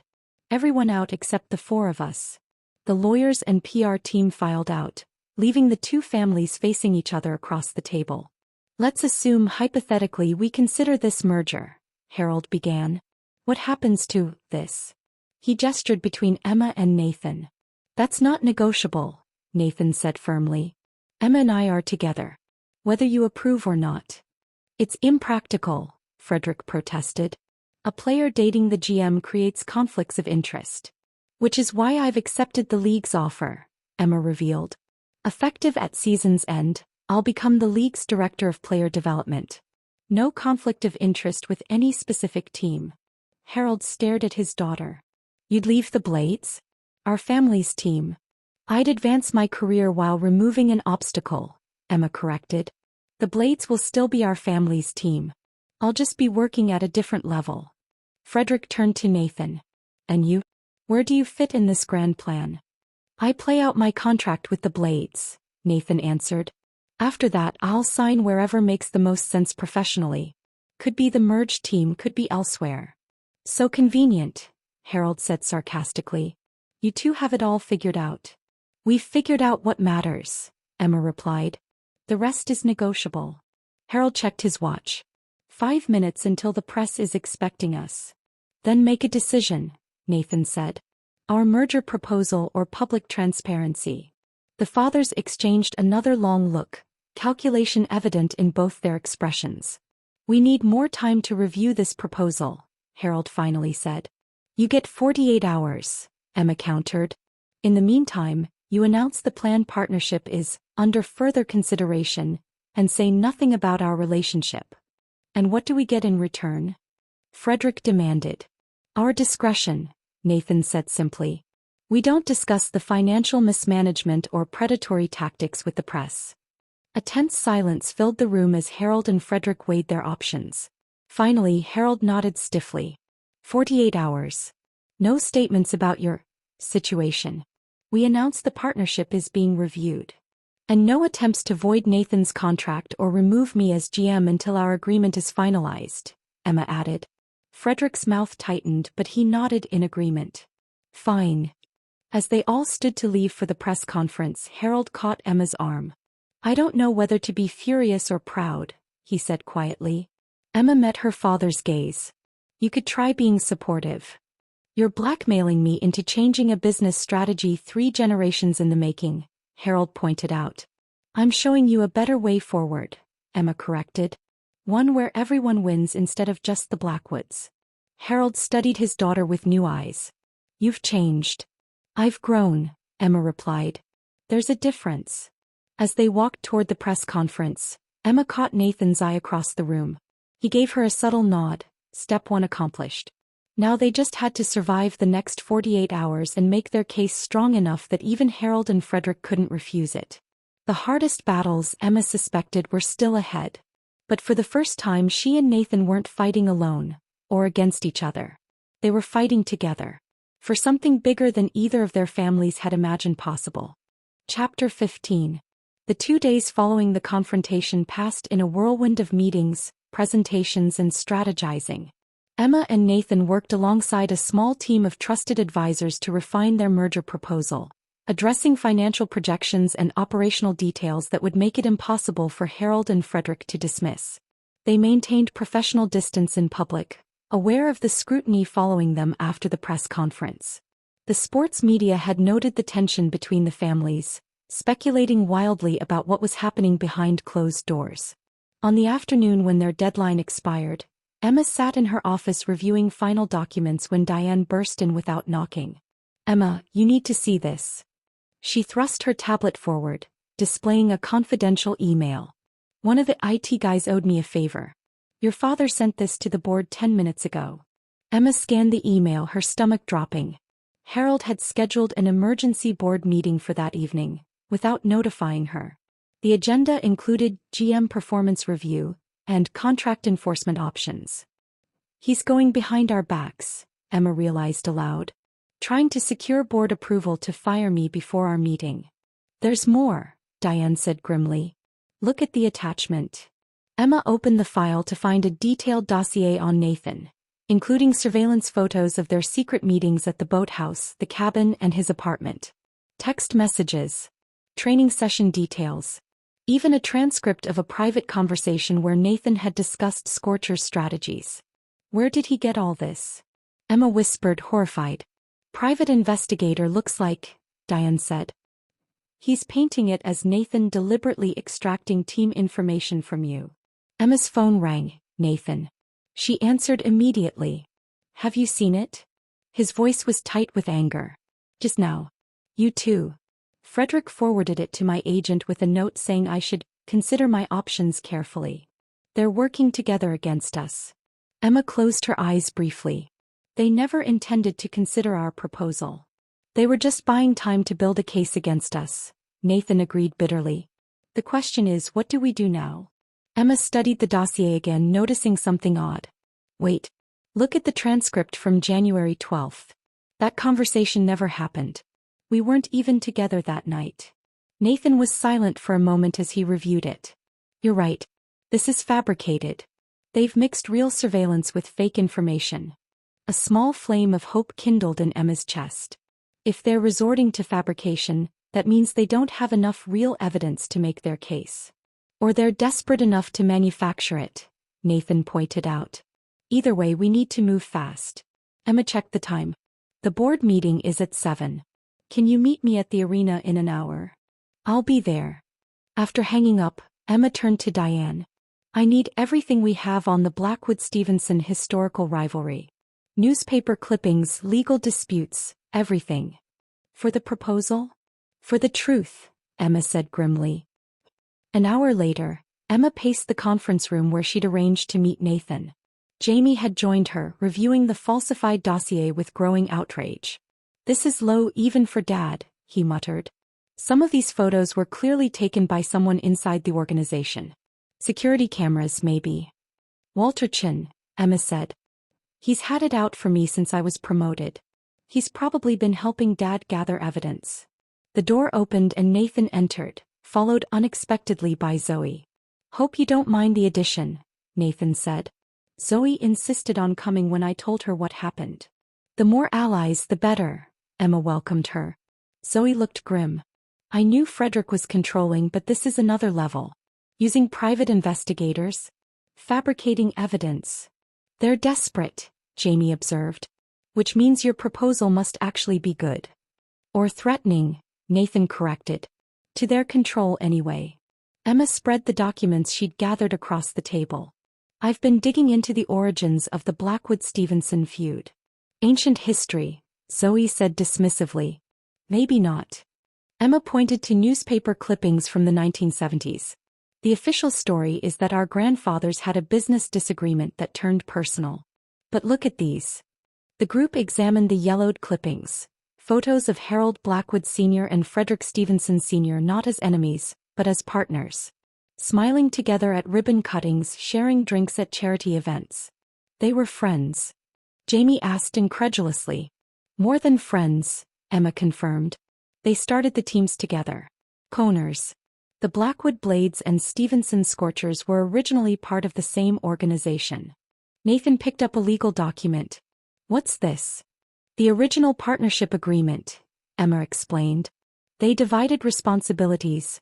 Blackwoods handled business, Stevenson's managed hockey operations. But they shared ownership 50-50. Until the split, Nathan guessed. Emma nodded. In 1978 something happened. The partnership dissolved acrimoniously. The families divided assets, each taking full ownership of one team. What caused it? Zoe asked. That's where it gets interesting. Emma produced a sealed envelope. I found this in a safety deposit box listed in the old company records. It's never been opened. What is it? Jamie leaned forward. A letter from our grandfather to Fredericks, Emma said. Written the day before the partnership dissolved. The room fell silent as Emma carefully opened the aged envelope and unfolded the letter inside. Dear Frederick, she read aloud. By the time you read this, the lawyers will have already begun their work. I want you to know this brings me no joy. We built something remarkable together, something that should have lasted generations. But I cannot overlook what happened. The money missing from the accounts, the false contracts, the misdirection of funds, all traced back to you. I have protected you from legal consequences for the sake of our families and our friendship, but I cannot protect our partnership. What you've done has broken everything we built. With regret, Harold. Emma lowered the letter, meeting Nathan's stunned gaze. Frederick's grandfather embezzled from the company, she said quietly. And Harold's covered it up to avoid scandal. That's why they separated the teams, Nathan realized. To contain the damage. And why the rivalry has been so bitter, Jamie added. Betrayal, not just competition. Zoe shook her head in disbelief. All these years of hating each other. Over something that happened before we were born. Something they've kept secret from us, Emma agreed. Because it's easier to maintain the hatred than to face the truth. Nathan took the letter, reading it himself. This changes everything. Our families weren't always enemies. They were partners who lost trust. And now history is repeating itself, Emma said. Frederick's financial mismanagement, Harold's underhanded tactics. We need to break the cycle, Nathan concluded, looking up from the letter. But how? They've already rejected our proposal and are actively working against us. Emma's expression hardened with resolve. We go public. With all of it. You can't be serious, Jamie protested. This would humiliate both families. It would humanize them, Emma countered. Show that this isn't about some grand rivalry but about flawed people making mistakes across generations. Nathan considered this. And our merger proposal becomes not just a business decision but a healing of old wounds. Exactly, Emma agreed. But we need to act now before the board meeting. Zoe raised her hand slightly. I might have something that could help. Frederick's been recording his meetings with Harold. Insurance, he called it. I found the files on his home computer. That's surprisingly devious of you, Nathan told his sister with newfound respect. Zoe shrugged. I learned from the best. Our father. Jamie checked his watch. The board meeting starts in an hour. Whatever we're doing, we need to move fast. I'll organize the documents, Emma decided. Nathan, can you and Zoe pull together those recordings? On it, Nathan confirmed. What about me? Jamie asked. Emma smiled at her brother. How do you feel about a little family reconciliation? The Blackwood Blades boardroom hummed with tense conversation as board members gathered. Harold stood at the head of the table reviewing his presentation with Walter Chin. Frederick sat nearby, his presence unusual but explained by the special circumstances. The door opened and every head turned as Emma and Nathan entered side by side. Behind them came Jamie, Zoe, and a small procession of unexpected additions. Nathan Stevenson, Diane, and several key team members from both the Blades and Scorchers. Harold's eyes narrowed. This is a closed board meeting, Emma. Actually, Emma replied calmly, I've called an emergency press conference. It starts in 15 minutes in the media room. You have no authority, Frederick began. As current GM, I have every authority to call press conferences regarding team matters, Emma interrupted. And what we're about to discuss concerns both teams deeply. Nathan stepped forward. Before we go public, we wanted to give you both one last chance to reconsider our proposal. Harold scoffed. After the stunt you pulled? The board is prepared to terminate Emma's position tonight and void your contract for breach, Stevenson. Based on falsified evidence, Emma countered, distributing copies of the original surveillance along with highlighted sections showing the fabrications. Falsifying business documents is both unethical and illegal, Father. Board members murmured in confusion, examining the papers. And we have more, Nathan added, nodding to Zoe, who activated a small speaker. Frederick's voice filled the room. Harold, be reasonable. If we combine forces against them now, we can control the narrative. Your daughter, my son, they're a complication we can eliminate together. Harold's recorded voice replied, agreed. Once the merger is complete under our terms, we can deal with the personal entanglements. Nathan's contract will keep him sidelined if he causes problems. Frederick lunged for the speaker, but Zoe stepped back. There's plenty more, Dad. Hours of you two plotting against your own children. Nathan Stevenson stepped forward, addressing her husband. Is this true, Frederick? You would sabotage Nathan's career to maintain control. Frederick's face reddened. You don't understand what's at stake.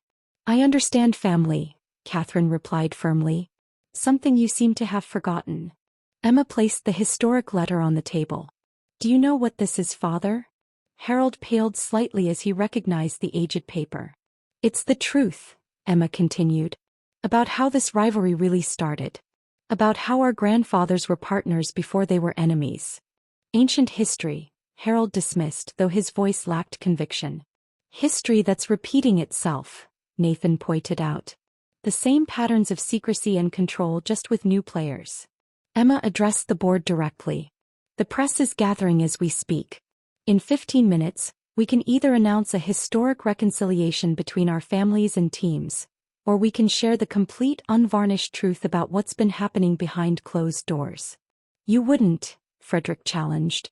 Try us, Nathan replied calmly. The room fell silent as everyone processed the ultimatum. Board members exchanged uncomfortable glances, clearly reconsidering their positions in light of the new information. Harold studied his daughter with complex emotions playing across his face. You would really expose your own family? Damage the Blackwood name? I would honor the Blackwood legacy by returning to what it was meant to be, Emma corrected. A partnership built on mutual respect, not a vendetta fueled by secrets. Walter Chin cleared his throat. Perhaps we should consider their proposal more thoroughly. The merger does have financial merits. Other board members nodded cautiously. The tide was turning. Frederick and Harold exchanged a long look, adversaries united in a corner. 10 minutes, Emma reminded them. Your decision. Catherine placed a hand on Frederick's arm. For once in your life, Frederick, choose family over pride. Jamie stepped forward unexpectedly. Dad, I've been reviewing their proposal. The numbers work. The structure preserves both legacies while creating something stronger than either team alone. A moment of silence stretched as the patriarchs considered their options. Finally, Harold sighed deeply. The press conference is postponed, he conceded. Let's review the proposal again. Emma felt Nathan's hand find hers beneath the table, a small gesture of victory and solidarity. The battle wasn't over. The details would take weeks to negotiate, the tensions years to fully resolve. But in that moment, the cycle of hostility that had defined two families for generations had finally been broken. Not by force or manipulation but by truth and courage. And by two people who had found something more important than family names or team loyalties. They had found each other. Chapter 16. 1 year later. The newly constructed Blackwood Stevenson Arena gleamed in the morning sunlight, its modern design incorporating elements from both original teams, the sleek lines of the Blades aesthetic and the classic hockey traditions of the Scorchers. Inside, workers made final preparations for the championship game that evening, hanging banners and checking equipment. Emma walked the empty concourse, taking it all in. After a year of negotiations, compromises, and rebuilding, tonight would mark the culmination of everything they'd fought for. The first championship game for the Titans, the merged team that had defied all expectations to make the finals in their inaugural season. Her phone buzzed with a message from the league office, confirming details for the ceremony where she would officially receive her Director of Player Development title. The position had been announced months ago, but she'd stayed on as GM during the transition, overseeing the merger implementation before stepping into her league role. Admiring your handiwork? Jamie's voice echoed in the empty space as he approached, clipboard in hand. Our handiwork, Emma corrected with a smile. Assistant GM. Jamie's promotion had surprised everyone except Emma, who had recognized his growing business acumen and commitment to the new team vision. Working alongside members of both families had transformed him from a resentful second son to a confident executive. Just finished the final walkthrough with security, Jamie reported. Everything's set for tonight. Both owner boxes are ready. Frederick and Harold haven't changed their minds about sitting together? Emma asked skeptically. Jamie laughed. Let's not push miracles. Separate boxes, same team, that's progress enough for now. They continued walking, discussing final preparations for the biggest game in both families' histories. The merger had been contentious until the end, with both patriarchs fighting for control at every turn. But the revelation of their shared history and the public support for reconciliation had ultimately forced compromise. Nathan's holding a captain's meeting in an hour, Jamie mentioned. Pre-game strategy. Oh, and Zoe wants to finalize the youth program announcement for the intermission. Emma nodded. Zoe had become the face of the Titans' community outreach, particularly their program for young female hockey players. Her recovery from cancer had made her an inspirational figure, and her marketing degree had proven valuable in rebuilding the team's combined brand. I'll catch up with her after my final GM meeting, Emma promised. As Jamie headed off to his next task, Emma made her way to the ice. The arena was peaceful before the storm of activity that would engulf it that evening, just the hum of cooling systems and the gleam of freshly prepared ice. A solitary figure skated lazy circles at center ice. Emma smiled, recognizing the familiar form immediately. Captain Stevenson, she called out. Isn't it bad luck to skate before a championship game? Nathan looked up, his face brightening. Only if you're superstitious. He glided toward her with the same grace that had captivated her that first midnight at the practice rink. Besides, I needed some quiet time to think. Nervous about tonight? Emma asked as he stepped off the ice. Excited, Nathan corrected. It feels right somehow. Like everything has been leading to this. Emma understood completely. The year had been a whirlwind. The merger negotiations, rebuilding team chemistry with players from both rosters, managing the complex family dynamics that threatened to derail the project at every turn. Through it all, their relationship had been both anchor and compass, giving them strength during the hardest moments and direction when the path forward seemed unclear. "I saw the final banner design," Nathan said, nodding toward the rafters where workers were hanging the Titans championship pennant. "They did a good job incorporating both logos." "I still can't believe we're here," Emma admitted. "There were moments I thought the whole thing would fall apart. Like when Frederick threatened to pull out after the management structure was announced? Or when my father demanded final veto power over all decisions?" Emma added with a laugh. They'd weathered each crisis together, presenting a united front that had gradually earned respect from both families. Their relationship, initially seen as a betrayal, had become the bridge between warring dynasties. Nathan checked his watch. "I should shower before the captain's meeting." He hesitated, then added, "Will you have time before the game? There's something I want to talk to you about." Emma nodded. "Meet me in the GM's office at 4? It's a date." Nathan leaned in for a quick kiss before heading to the locker room. As Emma watched him go, she marveled at how naturally their professional and personal lives had intertwined. Their initial just hockey agreement seemed laughable now, as if something so powerful could ever have been contained by those boundaries.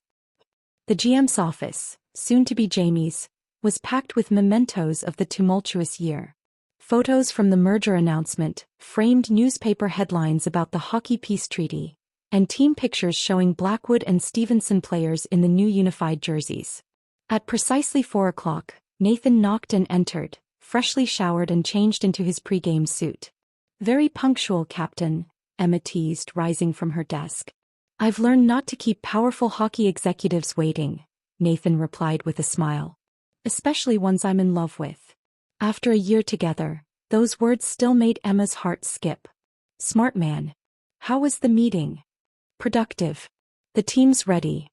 Nathan crossed to her window overlooking the Arena Bowl, now buzzing with pre-game preparations. "Hard to believe this is my last game as a Blade. Or Scorcher. Or whatever we are now." "Titan," Emma supplied. "And what do you mean your last game?" Nathan turned, his expression suddenly serious. "That's what I wanted to talk to you about. I've made a decision about next season." Emma tried to keep her expression neutral despite the sudden tightness in her chest. Nathan's contract was expiring and teams across the league had been making offers. They'd carefully avoided discussing it, both afraid of how his career decisions might impact their relationship. "Calgary made a very generous offer," Nathan continued. "And Montreal's wasn't far behind. Both great organizations," Emma managed, professional despite the ache spreading through her. "With your stats this year, you deserve top dollar." Nathan studied her face. "Is that your official league executive opinion? What other opinion would I have? Maybe a personal one?" Nathan suggested, taking a step closer. "About the prospect of a long-distance relationship?" Emma swallowed. "We would make it work. We've faced worse challenges." "We have," Nathan agreed. "But I don't think we need to face this one." He reached into his pocket and produced a folded document, handing it to Emma. She opened it cautiously, scanning the contents. A coaching contract with the Titans' affiliated youth development program. "You're staying?" Emma looked up in confusion. "As a coach." Nathan smiled. "Player coach, actually. I'm signing a 2-year playing contract with the Titans, with a transition to full-time coaching after that." "But the money, the other offers." "Were substantial," Nathan acknowledged. "But not worth leaving everything I care about." He took her hands in his. "My family's here. Your family's here. What we built together is here." Emma felt tears threatening. "You're giving up playing at your peak to stay?" "I'm not giving up anything," Nathan corrected gently. "I'm choosing my future. Hockey careers are short. What we have, that's forever. At least I hope it is." Before Emma could respond, Nathan reached into his pocket again. This time he retrieved a small velvet box. Her breath caught as he dropped to one knee. "Emma Blackwood," he said, his voice steady despite the magnitude of the moment.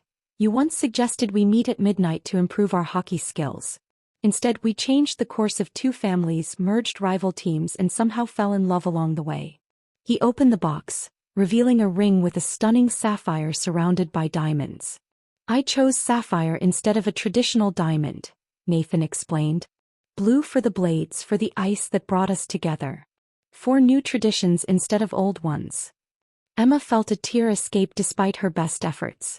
Will you marry me? Nathan asked simply. Create our own dynasty together? Yes, Emma whispered without hesitation. Yes. The ring slid perfectly onto her finger, a new symbol to replace the rival family crests that had defined them for so long. Their kiss was interrupted by a commotion outside the office door, followed by laughter. Emma pulled back with suspicion. Did you tell people you were doing this now? Nathan looked sheepish. I might have mentioned it to Zoe. Who might have told Jamie. Who possibly informed both our families. The door burst open, revealing a crowd of eager faces. Zoe and Jamie in front, followed by Diane, Catherine, several teammates, and remarkably both Harold and Frederick standing awkwardly side by side. She said yes. Zoe announced unnecessarily, rushing forward to hug them both. Congratulations poured in from all sides. Catherine embraced Emma warmly while teammates slapped Nathan on the back. Even Harold and Frederick offered stiff but genuine handshakes. About time, Jamie told them with a grin. The team's been taking bets on when you'd make it official. Who won? Nathan asked. Coach Wilson, Jamie laughed. He picked, before the championship game, months ago. As the impromptu celebration continued, Emma noticed her father standing slightly apart, his expression unreadable. She moved to join him by the window. So, Harold said quietly. A Blackwood-Stevenson marriage. The final merger. Is that how you see it? Emma asked. As a business transaction? Harold surprised her with a slight smile. No. Not anymore. He glanced at the ring on her finger. Your mother would have approved, you know. She always said you had the courage to forge your own path. The unexpected sentiment brought fresh tears to Emma's eyes. Thank you, Dad. Across the room, Frederick was having a similar conversation with Nathan. Though Emma couldn't hear the words, the fact that they were speaking privately and civilly felt like its own victory. All right, everyone out. Jamie finally announced. Captain has a championship to win tonight and we've all got jobs to do. As the crowd dispersed with final congratulations, Nathan pulled Emma into one more embrace. See you on the ice? He murmured against her hair. Emma smiled up at him. Where else would I be?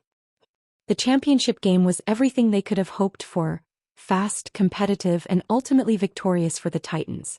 When the final horn sounded on their 3-2 win, the arena erupted in a sea of the team's new colors, fans from formerly rival sides celebrating together. As team captain, Nathan accepted the trophy at center ice, raising it above his head to thunderous applause. In a break with tradition, he immediately skated to the bench where Emma stood and handed it to her. This belongs to you too, he said, his voice barely audible over the crowd. None of this would have happened without you. Emma took the trophy, overwhelmed by the moment and the symbolism. From her position she could see both owner boxes. Harold and the Blackwood contingent on one side, Frederick and the Stevensons on the other. Both families were standing, applauding, caught up in the shared victory that had seemed impossible just a year ago. In that moment, as Nathan took her free hand and raised it along with the trophy, Emma knew they had created something more significant than a championship team or a merged business.